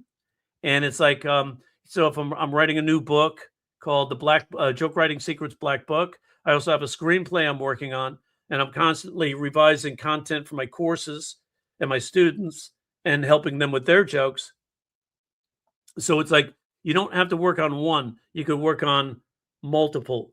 But I would say give a little extra time to the one you're trying to really get that tight 5. Right. Make sure, so you get that tight 5, but it doesn't keep you from working on the other ones. What I did is I wrote an hour first. I didn't think I could go on stage without an hour, just because all the albums I listened to at the day of the comedy specials were an hour long. Right. So I thought I had to come up with an hour. I said, how am I going to do an hour? And my dad said, write 10 6-minute sets. And so I wrote 10 6-minute sets. So I didn't even think about writing a tight 5. I wrote 10 6-minute sets, and then I had 10 6-minute sets. So I had an hour of material. So then I would mix and match and punch up the jokes that were not getting the laughs I wanted, and lose the jokes that weren't working. So I think that was that's one of those things. Like I would just I'd work on all 3, because while you're working on those 3 sets, this idea you come up with on set number 3 could actually be applied to idea 1, right, in the first set, and you could punch it. Maybe it helps you to punch up in a joke that's in the first set. So yeah, I'd do all 3. Unfortunately, my grandmother's eyesight is going. Her field of vision is like a Big Mac. Every year it gets smaller and smaller. That's good. Nice second idea. A field of vision is like a Big Mac. Every year it gets smaller and smaller. That's great. That's a good joke. It seems that way, doesn't it? Seems true for each and both at the same time. Drive-through makes sense because I'd only drive into a McDonald's if I were blind. Nice, Sergio. That's good. I've written 4 minutes. Okay, let's see. Work on all. Yeah, that's good piece of advice. There. Set up for the joke about my dad works better. Thank you. First open mic goes second best joke. Second best joke opener, best joke closer. Meh, jokes in between. Yes, a good suggestion. Like open with your tried and true, end with your tried and true. Put the new ones in the middle, right? And so you can always open strong and end strong. That's a Jay Leno advice that I got back in the day, and it's a great technique to use. Sometimes I open with a brand new joke these days because odds are when I write it, I know it's going to be funny. High odds, right? There's always that joke you think is going to be funny and it flatlines, but you could always figure it out later. Odds are, if you think a joke is funny, it is. It just needs to be presented to the audience in the way that you hear it in your head, right? So it's like a lot of times we'll have some information we forget to share, like dress shirt. We gave you that idea from the Seinfeld bit, and because he says shirt instead of dress shirt, it didn't make as much sense. Always practice write on something. That is practice which is not written yet. Nobody can. Or learn how to write. That would work. Maybe you got thumbs and maybe you're on your phone, right? So it's like always practice to write something which is unique, right? Maybe that's what he's saying there. Unique. It's good shorthand for unique, which is not written yet. Nobody can do it. Nobody can copy it, right? Show you how to do it. Like what I would do is like, one way to learn is what's called potchkeying a joke. And it's not something that I started with, but it was something that was taught to me. And it was like, when you're first learning, take some of your favorite jokes, and dabble in them, rewrite them till it's no longer that joke. And it's like, for example, the joke I did about me, which was when I first told my dad I was doing comedy, he looked me right in the eyes and said, "Do you really think you're going to make money doing stand-up comedy?" And I looked him right in the eyes and I said, "Barely." Right. So that's one joke. So then Brian Kiley did a joke. He said, I've been married 19 years, still that tension between her father and me. It's like he's always giving me a look like, I know you're having sex with my daughter. And I'm always giving him a look like, barely. Right. So then Anthony Jeselnik does a joke. Sam, my girlfriend's place over her dad's place over the holidays. He won't let us sleep in the same room. He's always giving me a look like, I don't trust you, pal. I'm giving him a look like, trust me, pal. I'm fucking your daughter. So 3 same techniques for the joke, and it's just using a mirrored phrase. He's giving me a look like, I'm giving him a look like, and each time you repeat that phrase, the audience expects the same ending, but it's switched. So Kylie says barely, self-deprecating. Jeselnik the Jeselnik take, which is, in your face sort of thing. I'm fucking your daughter, right? Dangerous, friction. But he gave me a look like, I gave him a look like. Same technique. So you can actually take a joke that's been written, or in this case, I don't know if that was done with any of those guys. I know my joke I just wrote wrote it 35 years ago when I first started comedy, right? So it was a true story, but I just kind of added he looked me right in the eyes. I looked him right in the eyes. So then you could go further with that and do jokes in a different way. But it's like take a joke. Once you do that, you start potchkeying the jokes. You learn a lot about structure, what works, and how to write it. So it's not for you to duplicate other jokes, but to learn what techniques work, right? And then apply your own voice, just like musicians do cover tunes, and then they wind up learning from that and finding their own voice that way. I don't understand why why I don't find you super funny, even though you know the signs of comedy, but I would laugh like crazy on the other vid creators on YouTube.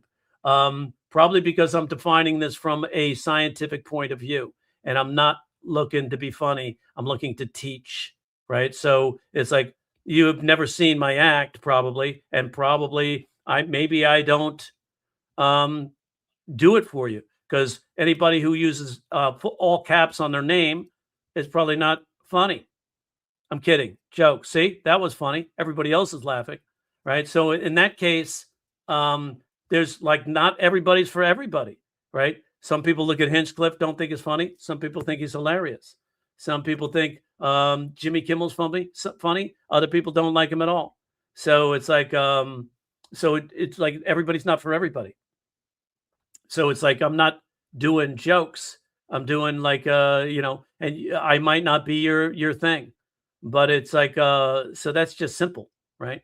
So I'm not doing stand up right now. I'm teaching, and it's a different vibe, right? So it's like so it's magic plus science. Yeah, it is a lot of magic in there. Sure, definitely. Like you want to write a joke, you go to the ending first. Like it's like if I want to, if I write a joke and I say, okay, I want to make the audience think I'm talking about a man, and in the end I'm talking about a woman, right? I could be like, I could say like, I was at the gym the other day. Somebody gets on a machine right after me, raises the weight like 75 pounds, knocks out 12 reps like it's nothing. Now, normally that wouldn't bother me, but that chick was pregnant. So in that case, you make the audience think you're talking about a man, you shatter it, and you make it a woman. So that's one way to tell the joke. Like you could take a joke and make people think that you own the house, but in the end you rent the house. Like for example, in my neighborhood, real estate was going crazy last summer or 2 summers ago. Like the guy across the street, Dave, listed his house at 1.5 million. In less than 3 weeks, sold it for almost $3 million. That's how aggressive the counter offers were. So it was driving up the costs. And realtors were getting all hyper. They really were getting aggressive to get listings. So this realtor kept saying to me, Jerry, I'll do anything if you list this house with me. Jerry, I'll do anything if you list this house with me. Now, she was kind of hot, 40 something, sexy. And she said, Jerry, I'll do anything if you list this house with me. And I said, what do you mean, Sharon? You'll do anything? She goes, I'll have sex with you. And so, so we had sex. And right before I signed on the dotted line, I said, Sharon, there's something you should know about this house. And she said, what, it's haunted? I said, no, I rent it. So there we make the audience believe that we own the house, and instead we rent the house. See, she should have done her background. She would have known. I should have done my background too, because now I have chlamydia. So in that case, you can see how you could take and create those surprises with the jokes. Does that make sense? I hope it makes sense. So I wish I had the cash to do the weekend session in Vegas, but I'm a teacher between teaching gigs. Yeah, it's summertime, right? So once I find my footing, I'll plan on, we'll see you. We'll see you in that one-on-one later when you can, Lucas. And by the way, just keep jumping in these lives, man. You're doing well with that. Let's see. Coke is all dark. Oh, I get it. Got it. Yeah, totally makes sense, dude. Now I get it. Trey says, thanks, Jerry. Thanks as always. So every child deserves a loving home. Sounds like something Epstein would say. So it's like, that's funny. It's like, how could you tell you're on Epstein Island? The welcome mat says every child deserves a loving home. So that could be a way to deliver that too. Nice one. I like that. So thanks, Bob. Good to have you here. I got to jump off. So if the science is funny isn't funny, the dude who founded The Onion said, that. Yeah, you're right. The science of funny isn't the funny, right? And if you tell people you're teaching them to make them laugh, where's the expectation? Way up here. So if you tell people you're telling a serious story, the expectation drops, and that's what creates the surprise. But if you're on there, that's one of the biggest dilemmas with teaching comedy structure. Is people, oh, this guy thinks he's going to teach me to be funny. No, that's up to you. I can only teach you the science behind it and the structures that make that happen. Your persona, how you set up your appearance, how you set up your approach to the comedy, and the personality. Are we rooting for you? Do we care about you? Are you an asshole? And it's like, if you're an asshole, how do you think the audience is going to respond to you? Right? It's probably not not going to be vulnerable and give you their laughter. So all those things are involved. There's a lot of science involved in that. So, and that's one of the difficult things about saying, I'm going to teach you how to make a joke funny. You've already set the expectation up there, and your brain will more naturally resist that idea. So that's kind of the difficult journey of doing that. You have to suspend that whole disbelief, and it's like me, because everybody is like, taste is going to be different. So if I say that I'm going to make you laugh, they're going to go, you don't know me. So that could be, that's definitely going to have an effect, right? So if I go to if I'm down in Provo, Utah, and I don't know their disposition, the moment I say, God damn it, or hell, they fold their arms. They are not laughing at a damn thing for the rest of the hour, right? So it's like, doesn't matter how good the jokes are, they're just not going to laugh because you've offended them. You know, trust me, I've experienced that situation. But let's see. And it's like when somebody says that, you don't make me laugh, that's fine. You know, that's okay. You didn't buy my house, right? So that's the thing. So it's like one person, that's fine. You know, there's 345 million people in the United States. So it's like you don't have to worry about one person. You know, there's going to be people in your audience that don't find it funny, and don't be afraid to walk them, right? Because they're just not for you. It's just like chicks or dudes or dating. Somebody's not going to be for you, and that's okay, right? So so if we go through again, we're going to look at one more, and then I'm going to get going. So any thoughts on Funny AF? Hosted, yeah, you know, I got to watch that. I've heard some good reviews on that. I've heard it's a lot of fun. So I want to see, I want to go watch that. I like Tom Segura. So it's like, you know, I know Kevin Hart can be a hustler, and sometimes he hustles for the hustle, right? And it's not always the best quality. Like he wasn't the best roaster in the Kevin Hart roast. So there's a lot of funnier guys out there, but Kevin Hart's funny. I like Kevin Hart. And it's like, and I've heard some good things. I want to watch that. I got to watch the Tony Hinchcliffe thing because I've heard mixed reviews about it. But I'm going to watch that Funny AF. I've heard some fun things about it. And it's like Last Comic Standing. It's giving people a platform to get exposure. And let's face it, there's less and less places. The late shows aren't doing it like they used to. Like, remember, you used to be on the Tonight Show with Johnny Carson, and you were made if you got to sit down at the desk, right? And so you were made. But now everything's so scattered. Hinchcliffe has given people some vehicles with that, with Kill Tony, where they're getting some exposure there. Certainly, Sir Winston Pickles got famous through that. He's now got so many bookings because of that. And now the same thing with you know, Kevin Hart's Funny AF. So I'll check that out and see how that goes. I'm going to take off. Thanks for being here, everybody. You can teach the math, but the math doesn't make your students engineers. That's right. They got to do the work, right? Nice ending note right there, guys. Nice, Lucas. We'll see you later. Sir, last query. Plastic comb is best or wooden one?